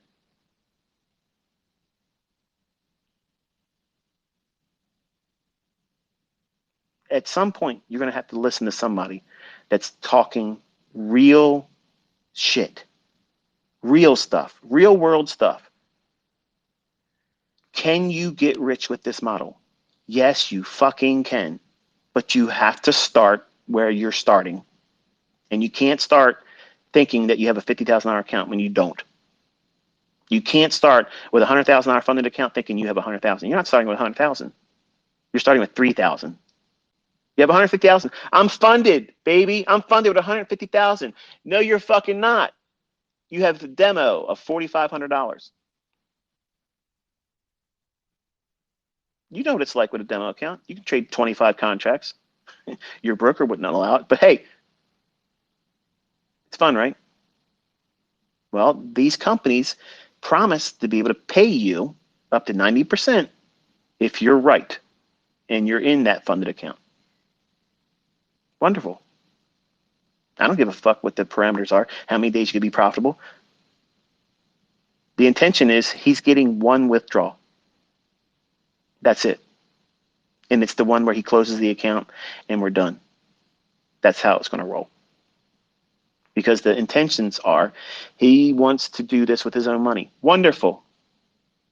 When you get it out of this, you're going to put it into a real brokerage account. And then the real fucking fun starts.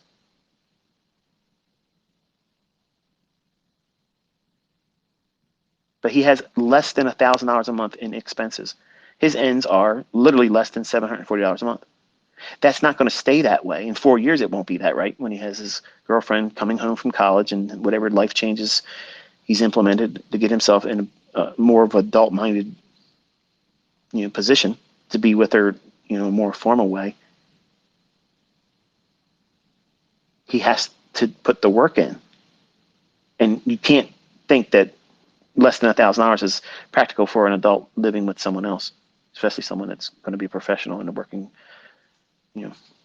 community as a veterinarian, assuming that she's successful at it. So maybe you didn't give it any thought, but what happens if he loses? Say he gets up to the point where he can trade now 2 micro accounts, or micro contracts rather, and he's trading with $4 per point in the NASDAQ. But then he drops below that $4,000 cushion of his initial $2,000 in the account, but only $2,000 in equity that he's made. So let's put it in perspective. It would look like this in your combine or profitable account, 52,000. As long as the 52,000 is showing on the account, he can trade 2 micro contracts. If he dips down and closes a trade, whether by stop loss or physically manually closing it, and it's below 52,000, he has to trade 1 micro until he gets back to 52,000. Then when it gets to 54,000, he can trade with 3 micro contracts. If he drops below 54,000, he drops down to 2 micro contracts. That's the rules. But he can't. I don't give a fuck what he can and can't in your mind. I already know, as long as he listens, he will. Can't ain't even fucking part of this. I've already entered the chat. ICT is in this now. The boy's getting where he's got to get, either by a boot in his ass, or it's going to be a little bit longer duration, but he's not working the rest of his life. Okay? I'm going to see to that. He's done it wrong. Wonderful. Now he's got fucking scar tissue. If I'm going to be a good mentor, if I'm a good mentor, I'm a good dad or whatever you want to call it, he won't be working. Okay? That's how I'm looking at it. But I need him to have a mind shift change where it changes the way he views things. Because in his mind, as long as he's got money to afford a new reset, he's not going to quit. At some point, how many are you going to do before you're like, this is fucking stupid? In my mind, it was way past that. Way, way, way past that. But all of you out there that are trying to trade, and you're trying to trade with mini contracts or multiple mini contracts, and you're thinking, I'm doing this right, this is so great, blah, blah. What you're experiencing is over leveraged luck. That's what that is. And that shit ends abruptly. And the harm that you do to yourself psychologically and emotionally when it happens, it's so hard to work through. What do I mean by that? Well, when you're trading and you're trading with big money, number one, it's stressful as shit. Extremely stressful. You can't tell me that you're focusing on price action or your model while you're in that trade that's over leveraged. You're watching the value of profit and loss tick. That's what you're really watching. And every time it ticks up $1,000 more, $1,500 more, $2,000 more because you're over leveraged, you're buzzing. And every time it ticks against you $1,000, when it's such an insignificant fluctuation in actual price movement, you're trying to talk yourself out of closing the trade. And that's not following your model. If you weren't over leveraged, you wouldn't even be feeling that impulsiveness to want to close the trade or fear, oh, better close it now. Oh, if I don't close this trade, it's going to turn back on me. Or, oh, if I close the trade, I know it's going to keep running. That's the testimony of someone that's absolutely fucking gambling and over leveraging. They're literally telling on themselves. If that outside language and dialogue is occurring and you hear them, okay? If you hear them saying it, you watch them, some of them are on YouTube doing it, when they do that, they are literally removing all fucking doubt that they're gambling, they have no fucking control of themselves, and they're over leveraged to the fucking gills. That is not a fucking sound trader. That is a gambler. That's the equivalent of the person that goes maybe once or twice a year, flies out on comps to Las Vegas and loses more money, but swears up and down they had a great fucking time. Thank you for not using any lube on me. I'll be back next year. Make sure you give me another free rental room. I'm going to come here with more money next year. Great time in Las Vegas. They say everything in Las Vegas stays in Las Vegas. That mindset needs to fucking stay there. And don't go back out there. Do something where they have the odds in your favor, because that shit ain't it. In trading, some of you are you're trading just like Las Vegas. Well, all I got to do is reset. Eventually, I'm going to get that 15 contracts and hold for a 100-point move. It's going to happen. The fuck it's going to happen. Okay, it's not going to happen because everything you're doing is going to ensure that it doesn't. You're increasing the amount of adrenaline and cortisol pulsating through your body while you're watching something with the hopes that you don't fail, when if you would have traded with the proper leverage, it doesn't fucking matter if it turns on you. You're trading the statistical probabilities of that setup forming and following suit to the rules and the model's expectations. That's what you're doing as a trader. The money is the least important fucking thing. The only time money is important is when it's time to pay your quarterly fucking taxes or when you settle with Uncle Sam at the end of the fucking year. And you better be on fucking time with it. Then after that, once that part's done, then you can glory and gloat about what you fucking made. Because until that man's fucking paid, you ain't made shit. You ain't done nothing. You've done nothing. 1 week, 1 day, 1 month ain't shit. It's nothing. That's nothing. And the only way that you're going to forge the mindset that takes you out of the working class hero bullshit, everybody that's working is on the plantation. You're all fucking slaves. And I used to be a slave too.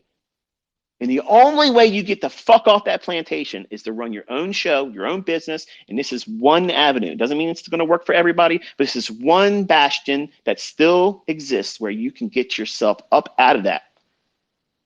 But you need to stop thinking, I'm going to be rich overnight. I'm going to build up $2 million or $4 fucking million in funded account challenges. And I'm going to be funded and I'm going to do this and do that. Listen, I have students that do that. Okay. Even if they use what I'm talking about today, their trading will be a lot less impulsive. They'll be more consistently profitable. They won't have the tug of wars that's occurring inside of them. They got to live up to expectations because they made everything they're doing public. So-and-so said he's $4 million funded. He should be $8 million by now. Don't do those things. You're literally making it harder than it needs to be. Trading already for a new startup, for a person that's beginning, this is one of the hardest things that exists. Like, it's very fucking hard. It's hard, but it's beatable. And you have to do everything opposite to what you think this industry tells you should do. Try to get money real fast. Try to get rich real quick. Try to over leverage. You only make money with big positions. You can't get rich trading small. Bullshit. These are fucking people that are working 2 fucking jobs, hoping you're going to buy their bullshit online. So they don't have to fucking work their second part-time job because they sure as fuck ain't making it in the fucking market. Where are the fucking results? Just getting a funded certificate is nothing. You can't fucking buy groceries with that. You can't fill your gas tank with it. You can't make your ends meet with that. You have to have visibility past that. And so many of you young folks are only seeing just that. And you think something magical is going to happen when you get to that funded account. You know it is. It's going to be fucking funny. Something magically happens. Your give a fuck is going to go through the fucking roof because now you're going to be scared shitless about every trade you take. Because the combine is, oh, I'll just reset it, reset, reset. No, no, no, no, no, no, no, no, no. No. Because now at the funded level, it's not just reset that bitch. It's, oh, I got to reset, get the combine done, and then go back into that funded account position all over again. And chances are, if you're learning anything from all that, is next to nothing. Because you haven't controlled yourself. You have not presented a rule-based routine, a protocol that you have to follow. And the number one thing that you have to do is remove the interest in making a lot of money fast. Everybody fucking blows it doing that. That's the surefire fucking guaranteed approach that you're going to blow your shit, blow your account, fail as a fucking trader when you're trying to push too fucking hard too fast. You're telling me some guy walks up to you every fucking week, gives you $80 3 times a fucking week. You're going to give that guy a middle finger and say, fuck you, man. Don't you ever come up to me again and give me that fucking $80. I just gave that to you here. I just told you exactly how to beat the shit out of these funded accounts. Every company out there. But it's going to take, I got to pay monthly pay. You're paying fucking bills, folks. Okay. I'm fucking rich. I'm fucking loaded out the fucking ass with money. And guess what? I still have every month. People holding their hands out. Yeah, you owe me $1,600 for this. You owe me $5,000 for that. You owe me fucking $6,000 for that. I got bills. I got bigger fucking bills than all of you, but I still have them. Living like this costs more money, more problems. But bills are going to be paid. They have to get paid. Guess what? When you trade with a real brokerage account, guess what you're paying? You're paying fees and you're paying commissions. What do you think is going to happen when you start trading with a real account and you want to trade successfully and you're trading 500-600 contracts a month? Your commission bill is going to be fucking ridiculous if you just simply focus on that. Oh, I can't do this. This is cutting into my P&L. Of course it is. But if you learn how to fucking trade, it won't matter. You'll outpace all that stuff. That's the whole point of me teaching you. I teach and have taught how to outpace inflation. I teach and I have taught students how to make money. And you have seen them. You have seen them come forward with their evidence, their proof. You are next. Stop worrying about the next student that's going to be interviewed by me. You are the one. You're the fucking next one. You're it. But you want to turn this into a fucking spectacle where I want to entertain myself and watch vicariously from afar. I want to see what everybody else is doing because I'm too chicken shit to get out there and do what's required to do it myself. And the whole time, you're working with fucking Carl. Come Monday, you're doing the same fucking shit, making the same Mickey Mouse fucking wages and never changing shit because you're too fucking stubborn. You're too fucking stubborn. You don't want to listen. You don't want to listen. And what have you shown for yourself by doing that? Square one, baby. You're still there. It's time to pull up the tent stakes, Pack the fucking tent, move on down the road and pitch a tent further, closer towards your fucking goals. That coffee shop fucking job, that is a fucking embarrassment. You should look at that and say, you know what? I'm 18 now. I'm making a change. I'm going to do this. I'm not going to do that. Dad said do this, and Dad said don't do that. I'm going to stay in those lines. I want to be able to say, Dad, it worked, or if it didn't work, Dad, you didn't do it right, and I failed because you told me to do this. That's exactly what I gave him. I gave him that fucking power. He personally doesn't fail. I do. So where's the fucking complication here? None. It's all on me. I'm 50 years old, about to be 51, 2 weeks. Spinal compression injuries, but my back is strong enough. I can carry all of you. Okay? I can carry all of you. But you have to listen. You have to fucking listen. If you don't listen, if you don't have these rule-based ideas, controlling expectations, how fast you make money can ruin you. Meteoric rises in equity increases absolutely can fucking crush you. What the hell did you just say? Yep. When people get into large sums of money, okay, and I'm going to give you an experience when I was a younger guy. I came from a very, very, very low income family. And I'm talking fucking low income. But I didn't feel like I was from a low income family because we didn't measure things on the basis of money. We were a family, dysfunctional, a lot of drunks and alcoholics in my family, which was the reason why I don't drink and I don't do those types of things because I watched what it did to their lives. And I was taking note. Like I said, I was a journaler, okay, and I wrote all this shit down as a kid, and it made a great impact on me. So I saw what unsuccessful living looks like, and I wasn't going to do those things. I didn't need anybody to say, hey, your family's full of fucking failures, and if you do what they're doing, you shouldn't expect to see much better. I didn't need that. I was fucking aware, okay? I wasn't inebriated. I wasn't medicated where I didn't notice the obvious. But everybody else in my family got caught up in that shit. So I don't have a problem with someone telling me, do this, don't do that if they're doing better than me. I don't have a problem with that. I actually coveted that as a young man. I was looking for a mentor. I was looking for someone outside of books and VHS tapes and DVDs and whatever else I can get my hands on at the time. And 99.99999 fucking percent of all of it was absolute fucking bullshit. It never fucking made me money. Not one bit of that horse shit made any bit of money for me. When I took everything that they said, inverted it, and looked for specific times of the day where they would capitalize on that bullshit. Well, out comes Inner Circle Trader. Here I am.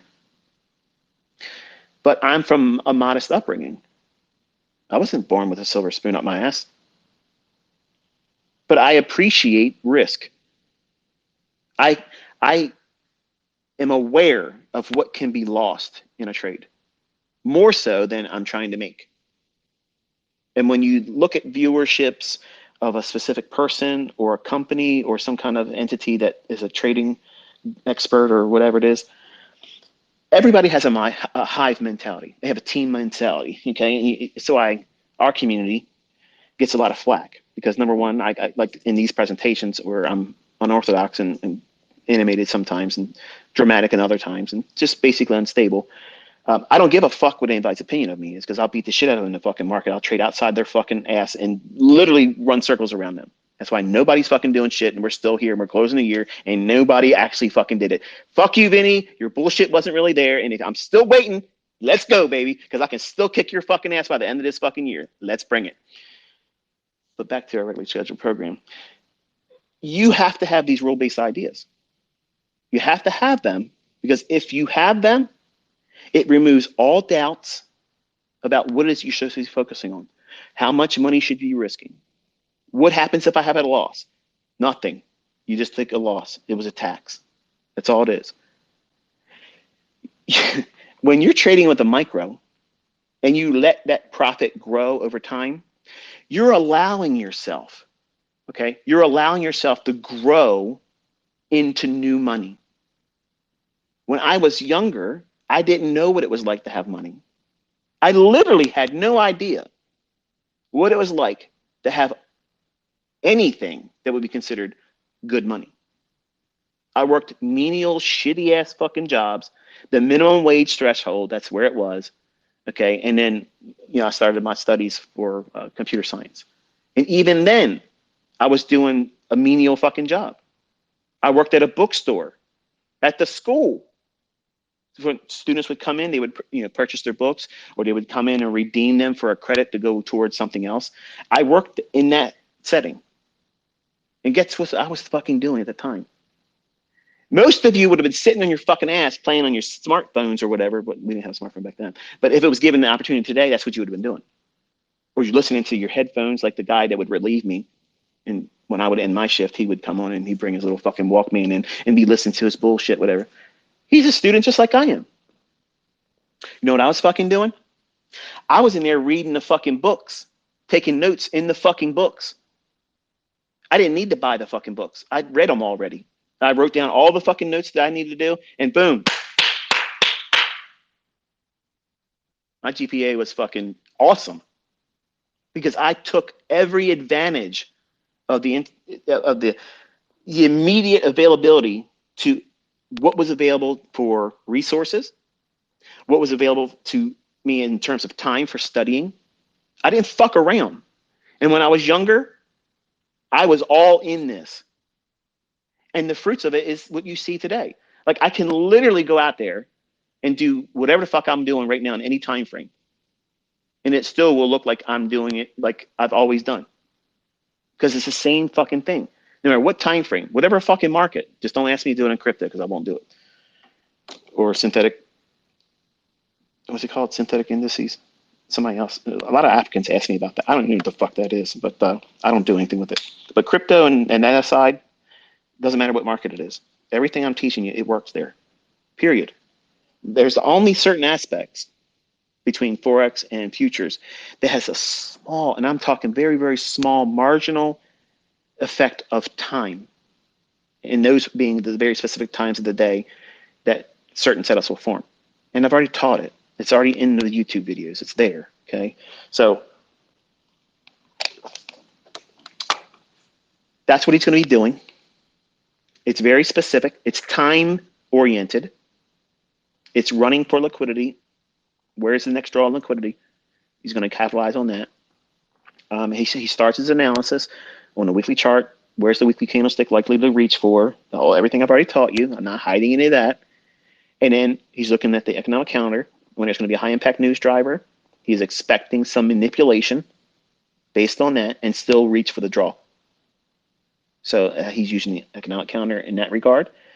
But he's not taking any trades outside of 10 o'clock in the morning and 11. But what if it's 11 and 1? He ain't taking a fucking trade.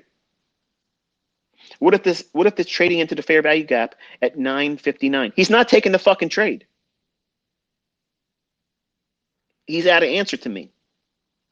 He's got to answer to me now. So he has rules. He can't take a trade outside of 2 o'clock and 3 o'clock. That's it. If he makes money in the morning, he's not allowed, he's not permitted to trade in the afternoon. If he doesn't find a setup in the morning, he can look for one in the afternoon. If he loses there, okay, he's not taking another trade. What happens to another fair value gap forms between 3 o'clock end time and 2 o'clock, the silver bullet window? He can't take the fucking trade. He has a loss. He eats it. But shit. If you want to be a failure, you do make your own fucking bullshit. Stop coming to me. Stop coming to other people. If you know everything, don't listen to people that are teaching. There's so many fucking know-it-alls in the comment sections. Oh, but you should just start a fucking YouTube channel. Trade, do executions, prove that you are somebody to listen to. Fuck your opinion. I don't give a shit. That's another reason why I can't wait to get out of here in fucking November. So many fucking idiots, man. But anyway. I covered a lot of stuff that many of you probably heard before, but I gave you a very specific element of controlling risk. And yes, it does slow down your expectations of making the big money because, like I mentioned, and it ain't going to make sense to you until you do it. When you have your first profitable trade or a series of profitable trades, and you have your first profitable month, okay? When you close the month out and it's profitable, and you start doing the math on that, you say, okay, do I do that every month this year and every year going forward, assuming you're going to have that same rate of success? And you can't have that. Don't expect that in your mindset, having you're going to do this every month. Don't do that. Okay. I believe in setting goals. I believe in doing all those types of things. But I tell you as a new trader, don't expect those types of things in the beginning. That's a couple years into your trading. A couple years. Do I think after a year to 18 months that someone can consistently do 6% per month? Absolutely. Absolutely. For the folks that have never done any advanced math beyond rudimentary math or applied it to risk management, it doesn't matter how much you have at the start if you understand how to use compound interest.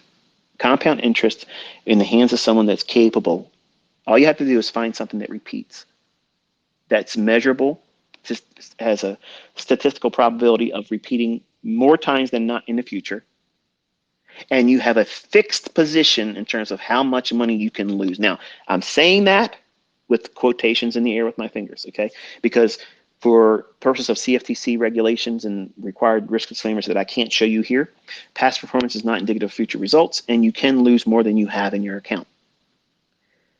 Putting that aside, because that's reality, you're opening yourself up to risk by having that specific number of handles of stop loss. In my son's case, I told him his model needs to be 20 handles. That allows for a lot of wiggle room. On a 1 minute chart, it gives you a lot of wiggle room. Because if your setup's really there, it's not going to fuck around and go against you when the fair value gets traded into. It's not going to rip through that bitch 20 handles and still go the other direction. That's not happening. Okay? That's not happening. And you only have one chance. So don't take my word for it. Go through the study of a 10 o'clock to 11 o'clock time interval and see how many times a fair value gap trades down to it and rips through it 20 handles and then comes back up and still goes inside of that hour. Remember, your execution has to be within 10 o'clock in the morning and 11 o'clock. Somebody's going to come in here. Oh, look at this here. It went back down to it at 11:15, so you're full of shit. Wrong. You didn't fucking listen. You can't follow rules. This is the reason why you're failing. Some of you don't need a dad. You need to have your ass kicked. You need to be grabbed by the fucking lapels and shook and say, listen, listen to me. You are not paying attention. You're not listening to the videos. You're asking me fucking questions or pointing out things that I said in the first 10 fucking minutes. How on earth do you expect to beat these fucking institutions that run this shit if you can't even pay attention to a fucking lecture? You have to block out all the bullshit. You got to get focused, dialed the fuck in. It's not going to happen overnight. It ain't going to be easy for a lot of you. But once you get this understanding, the work's over. You just have to implement it. But you got to have rules. You have to have rules. You have to stick to that rules of engagement. If you don't stick to it, you're going to fucking lose money. And you're going to lose money to the degree where you end up losing your account. And guess what happens then? You have a hard decision. Do you start all over again, or do you pack it in and say, it ain't for me? If you have done the work of trying to trade, okay? If you tried to study how to trade and you tried to trade with money before you were ready, and because you failed by trying to trade with real money, and you do not have minimum 6 months of consistency with a rule-based idea using what I've taught or anybody else's bullshit, and you're saying because you lost money with a real account, you're done, you're quitting, you're not a fucking trader. You're doing the best thing for yourself. You're absolutely making the best decision for yourself. But if you have 6 months of real data where you followed a rule-based idea, you were managing risk, you're not in there fucking playing cowboy, maximum leverage and trying to see what happens. Because when you do that maximum leverage shit, number one, you can't do that consistently with live funds and expect to survive it. You can't. Nobody can fucking do that as a new trader. You can't do it. You're not going to be the person that does it, okay? And trust me when I'm telling you that with love and sincerity. I'm not trying to tell you you're fucking stupid or a moron. I'm saying that you literally are not equipped to do that, because if you've never made money with maximum leverage and you've never seen that kind of profit come into your hands, it literally causes you to go fucking stupid, like crazy. Like you think you see everything in a chart now, and your impulsiveness, and because you're hopped up. That when I say you're hopped up on goofballs, it's just a funny expression for me to explain to you that you've lost all sense of rational thinking. You have the feeling, imagine you won the lottery and it was the 750 million or $1 billion bullshit that they say that exists, and you won that. Try to describe what that might feel. You can't even come close to it because you're never going to be there. But the person that would be there, they're euphoric. They're out of their fucking mind. And that feeling, because you've never been there before, will make you think that you are better than you really are, and you're going to go in there and do the same thing again when there ain't a setup. Somebody with a rule-based idea, a rule-based protocol to trading and assuming risk and managing that risk appropriately, will say, I've done my executions, I've entered and ended the trade, I'm done. My rules say I can only do one setup. I don't give a fuck how much it runs. There's going to be all the people out there, oh, but ICT saying you shouldn't do this and so. Listen, for the fucking people that say that shit, come forward with your fucking results. Okay? Come forward with your fucking results, because nobody's got time for your Mickey Mouse fucking opinions. I sure as fucking don't have the time for it. I got till November. I'm looking at my fucking watch here. We ain't got much fucking time. Bring your shit. Bring your fucking shit or remain silent, because I'm done. I'm fucking done. I stayed a year longer on this fucking application on Twitter, longer than I wanted to be.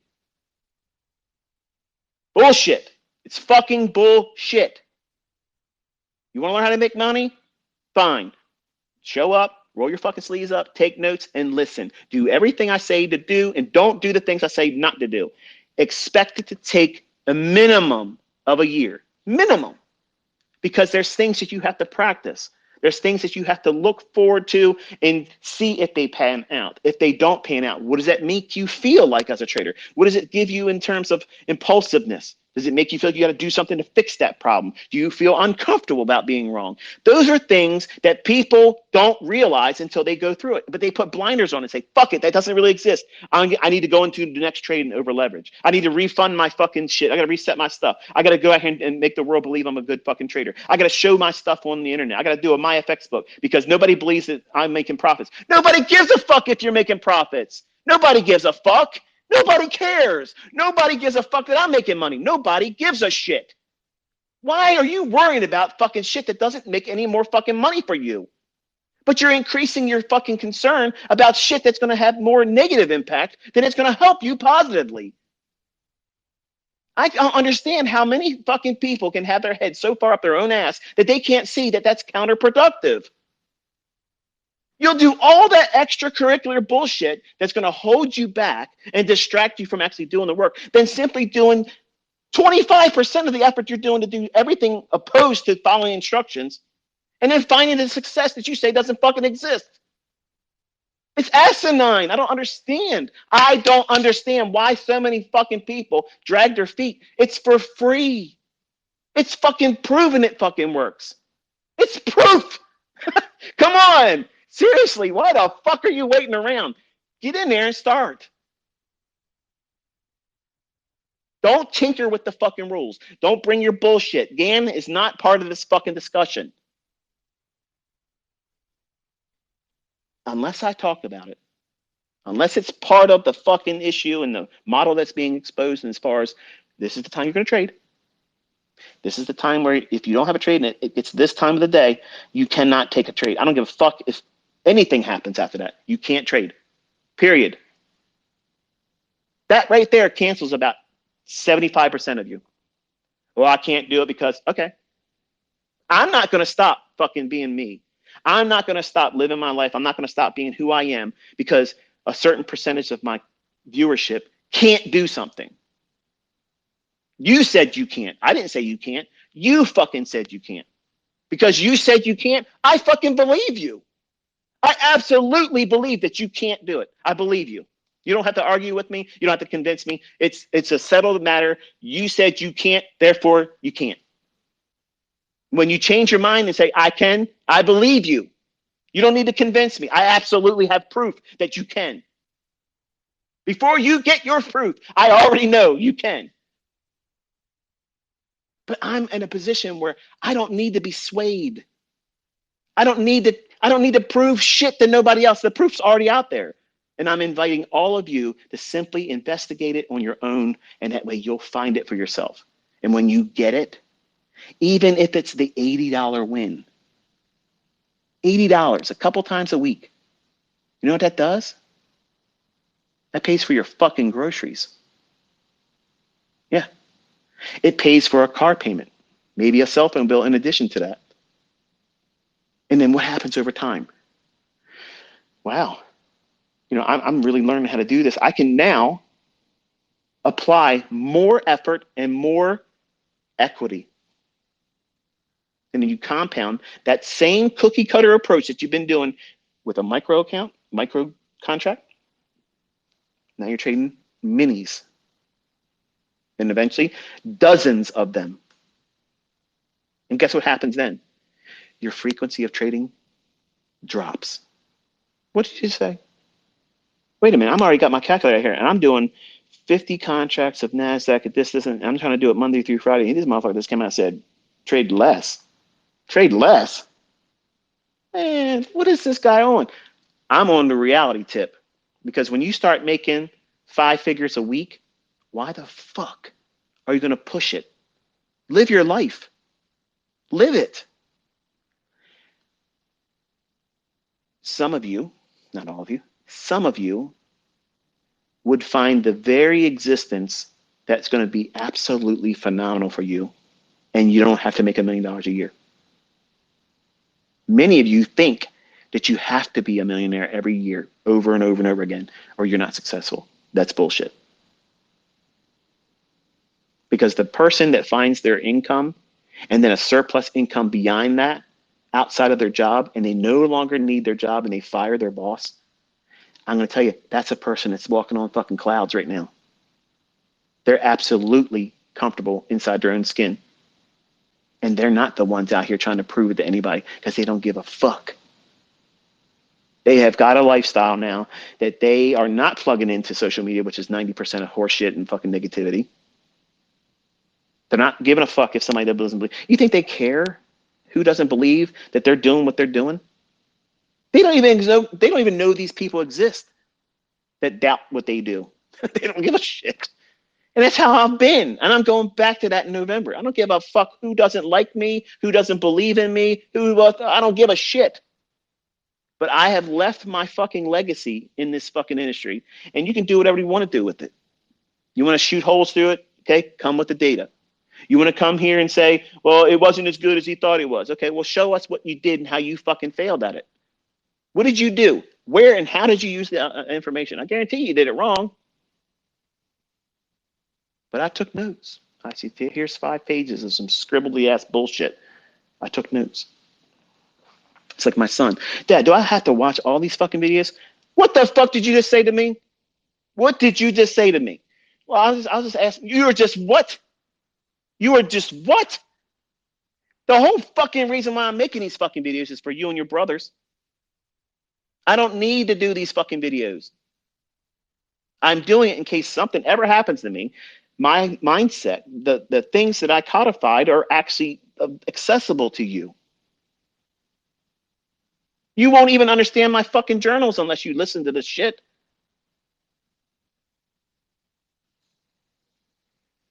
So it's in the youth. It's not, my son's not even exempt from it. It's just everybody wants it easy. And truth be told, if I believed that it was a easier way, you know, when I was younger, because I already knew it was going to be hard. Like I knew it was going to be hard. And that's why I said, I'm going to give myself 20 years. I'm going to give myself 20 years because it's going to take a long time, making money, lose money, and I'm going to probably mess it up here and there. And I just think that if I get to when I'm 40 and I have $1 million in the bank, I'm set. Now, mind you, I'm thinking I have a house. Doesn't need to be a big house like this one. It just needs to be a house and a car or two, and maybe I have a dog and I have a wife and some kids or whatever, and I'm comfortable. I'm not trying to live above my means. I just don't want to have to work when I'm 40 years old into the grave. That was my plan. That was my goal for myself. It wasn't get rich. It wasn't drive Lamborghinis. It wasn't any of that stuff. It wasn't a jet set life. It was just being able to do whatever I wanted to do when I wanted to do it and not have to worry about am I going to be able to make my bills if I spend that money? Because I didn't come from rich. I didn't come from that. And when you start making money and in the visibility of being able to make more money that wasn't available to you, like your mind is closed to that.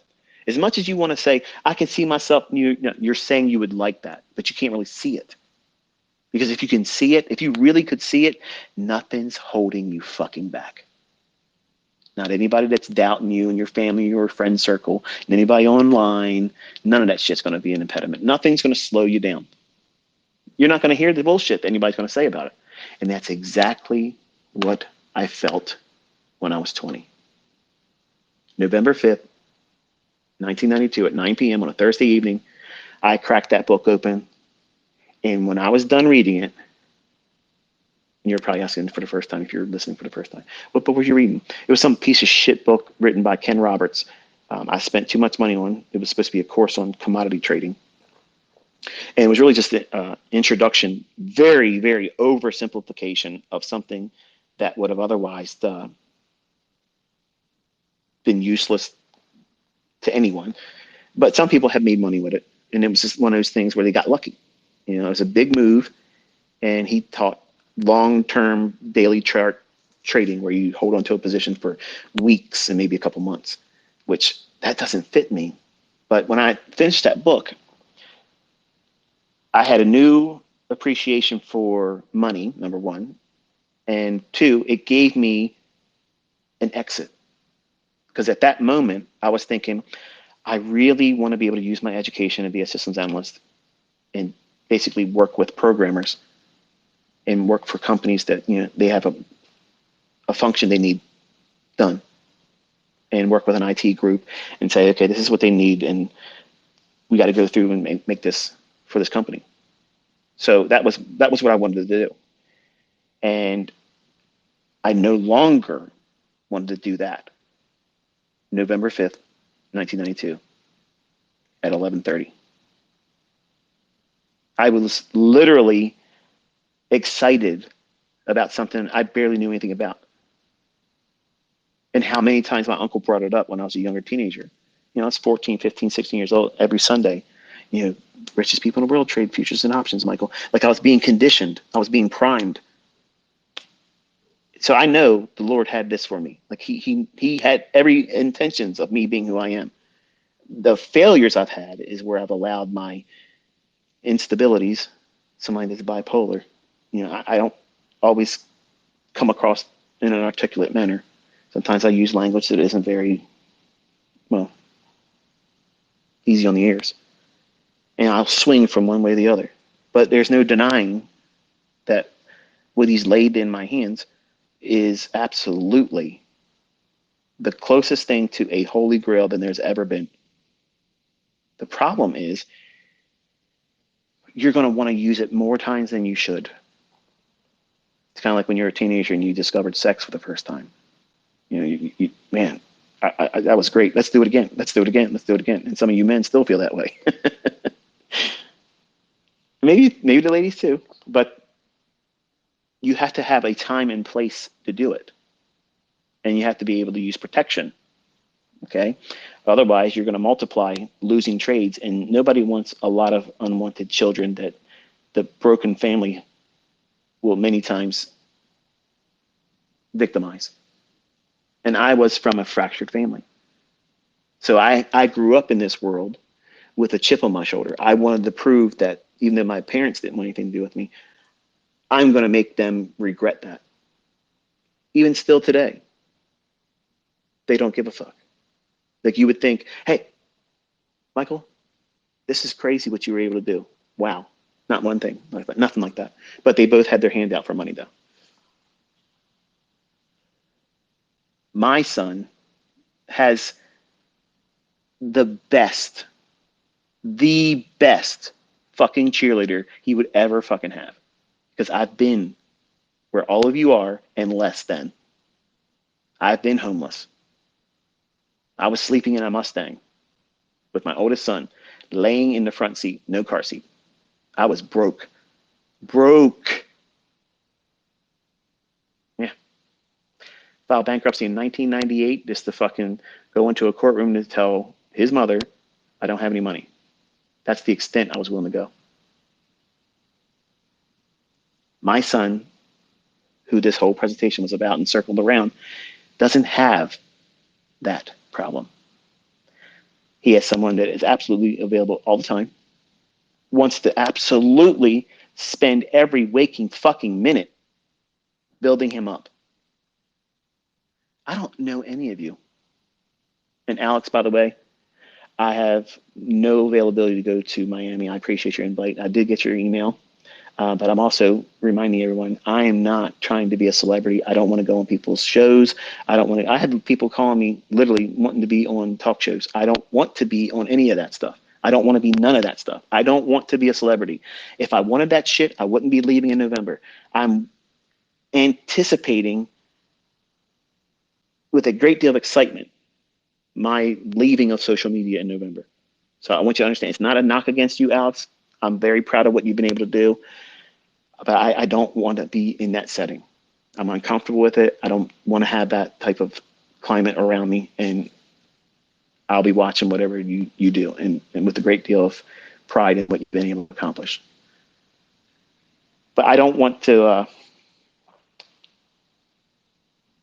I don't want to waste more time away from my kids because I have a little bit of interest in the trading aspect on two of them right now. And because of that, my youngest, is now asking me questions. So he spent time with me in 3 days, and we were watching price, and he actually watched me live trade it. Real money, by the way, not demo. So that inspired him. So I really want to take the advantages of not having all of this time invested in all of you, which I have absolutely enjoyed. I've loved it. I've loved being able to share this with you. I've loved the time spent with all of you. I've loved to see the results that some of you actually went out and did what I told you to do. And you're amazing, amazing results.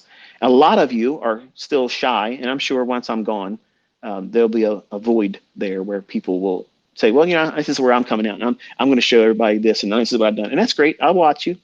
I'm going to cheerlead you from afar. But I don't even know you. And look what I'm willing to do for you. How much more do you think I'm going to do for my own kids? I have been wanting this my entire adult life, and I have it now.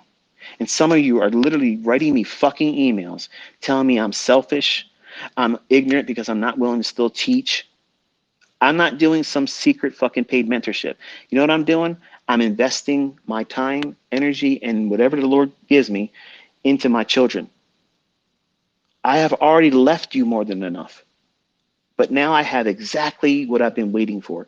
My own children have an interest in doing this. I would hate to waste that opportunity. Look back and say, you know what? I spent too many times doing several hours on a Twitter space where most of you didn't even appreciate the fucking time I'm investing in all of you. This is being recorded like this because that way it's not like a conversation when you have with your kid. Remember the last time you had a conversation with your parents and they were trying to tell you what you should and shouldn't do? You probably heard every ninth word in the conversation and everything else you fucking phased out. He's not going to be able to have that with this. This is the conversation. He knows exactly what I said. There was nothing hidden. When he says, but you didn't say, oh, I fucking said it, son. Let me play it back for you. Okay. Here's where it happened. There's no excuse. Okay. And if something ever happens to me, he can go back in time and say, this is the day dad laid it out for me. And he let everybody else hear it.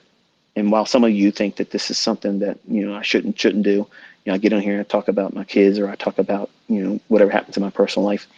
I don't sit down and aim to bring all that stuff out, but because I just don't have a filter, it just comes out. And I don't care if it offends you or if it feels like it's wasting your time, because I don't give a fuck. Okay. I don't care. I'm doing what I have to do while I'm doing it. And this is the best way I can do it. I can't do it better. I don't know how to do it better. I'm not capable of doing it better. So therefore, this is the way it is. And if you don't like it, if it doesn't resonate with you, I'm sorry. It's not like I didn't try. I did. I have tried for years to help all of you. And if it didn't work for you, I will hope you find something else that works.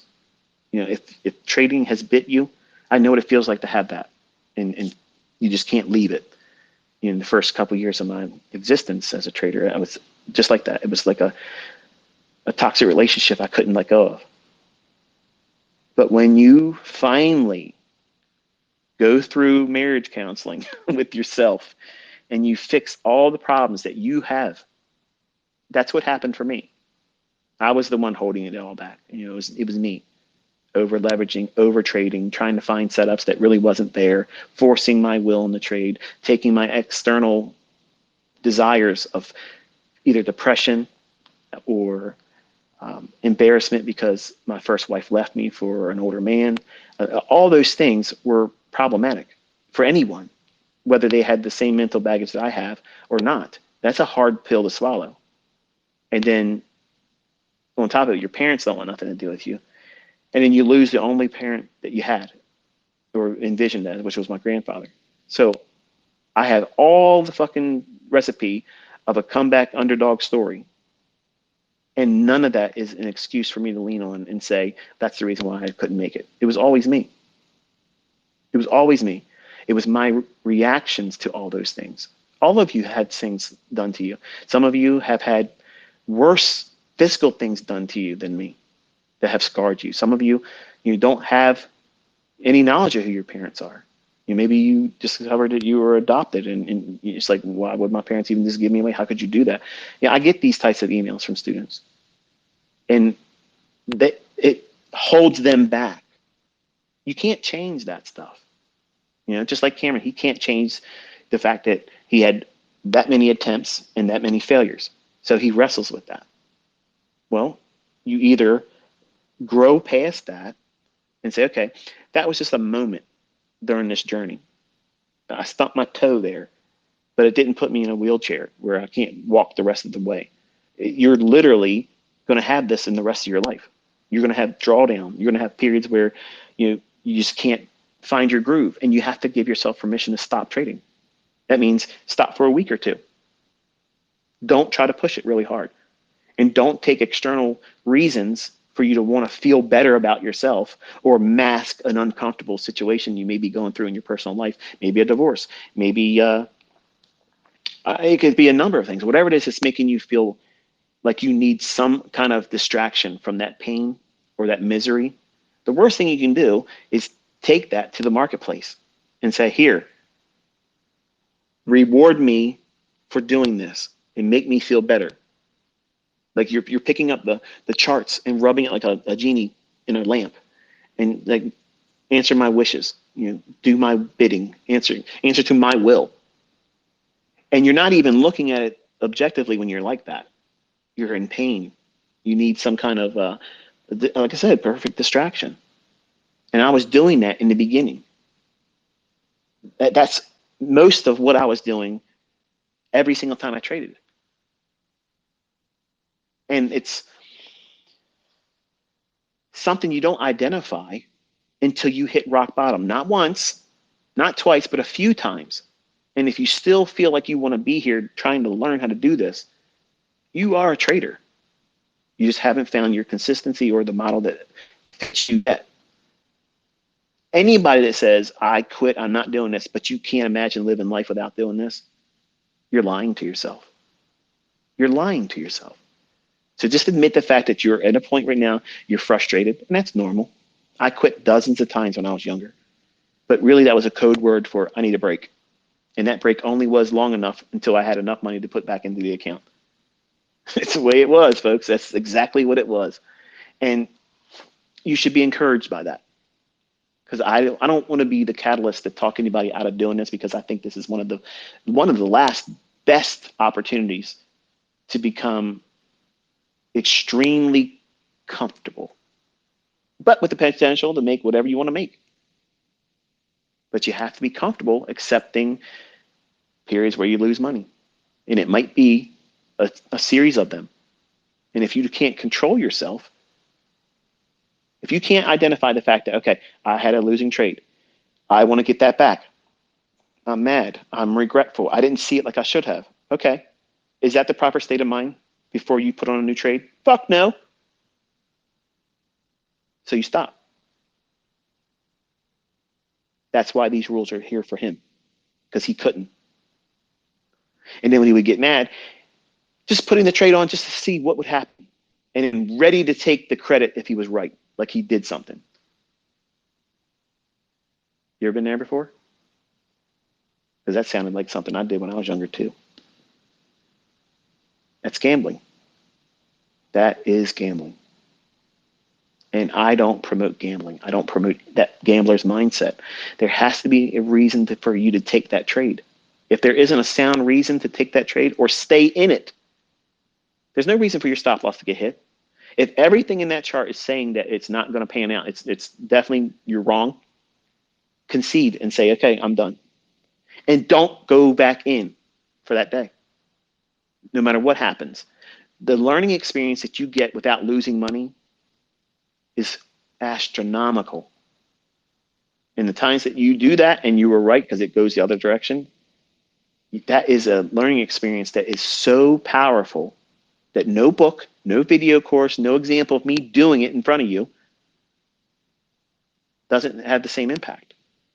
You learn by doing. And experience is going to be your best mentor. The only thing I've been is a conduit to say, hey, here's a language. Look at the charts. This is what it's telling you. Do you understand what it's speaking to you and saying, hey, this is what I'm trying to do? Are you ready? Because if you're not, I don't give a shit. I'm still going. And if you weren't ready, you just wait for the next one. How, like, in the beginning, you're new and you feel like that was the only fucking trade I'm ever going to have. Why did I miss that? That's infancy talking. That's like a baby, a child, when you take their toy from them to make them get up in the chair to eat dinner, and they can have the toy back and they're done eating, but they don't want to do that. They want to have it their way. It's infancy. That's all it is. And I'm not talking down to you because I know exactly what that felt like for me. You want to have it your way on your timing. And guess what? The market says, I don't give a fuck what you want. And what time I'm going to do it, it's my time, not yours. You better be here when I'm doing it. That's how it is. So to remove all the ambiguity, all the guesswork, he has a start time. He has to be in front of his computer at 9:45 or on his phone checking it at 9:45. He has to be on duty until 10:59 because at 11 o'clock, his shift is over. Now, if he's in a trade and it's going past 11 o'clock, he hasn't hit his target, he still holds it. But the initial entry, that execution has to happen between 10 o'clock in the morning to 11 o'clock. That at 11 o'clock, to me, I don't want him to take that trade. But at 10:59, he can. Well, why would you have a rule like that? Because that's how strict I am. I want him only on that time. I don't want him looking at anything past 11 o'clock. That tells you I have pressed on you the importance of that hour. There's something going on in that hour that I can't tell you, but this pattern, this model, this approach to trading capitalizes on it. And this is the closest fucking thing I could get you to it without telling it and getting myself in trouble. And it's the same thing is happening at 2 o'clock to 3 o'clock in the afternoon. And it's the same fucking thing that's happening at 3 o'clock in the morning and 4 o'clock in the morning, New York local time. It's algorithmic. It's doing something it was going to do regardless of how many people buy and sell. Period. End of story. That's all I'm going to say about it. But anyway, I have a Saturday to get back to, and I have these little baby puppies that I am absolutely in love with and I'm having such a blast with. And they already know their names. Um, it's really, really important that you train them right away and you reinforce. Like I treat them with real chicken. We take chicken and we boil it and cut up into small little pieces. And for the folks that want to hear about trading and stuff, yeah, I'm done doing all that now. I'm going to spend about 5 minutes talking about personal shit so you can sign off and whatever. But the folks that want to hear just the personal stuff, not that it's all that important, but I feel like sharing it. It's important that you imprint on them early on and you reward them with something that, number one, because we got them from the breeder, breeders only give them kibble. So we give our dogs a natural diet, real food, real meats, coconut oil. We really spend way more than anybody would probably do for their pets, but we treat them very, very well. And calling them by their name separate, like we have two of them, you have to segregate them and work with them one at a time. And by calling their name and saying like come and having a piece of chicken in your hand, the mannerism of you laying your hand lower, calling them by name and telling them come, it teaches them to recognize their name. So already when they're outside playing, if I say, Scout, come, and they're roughhousing, she'll break, find me with her eyes, and then run to me. And she's looking for my hand to come down. And I'll have a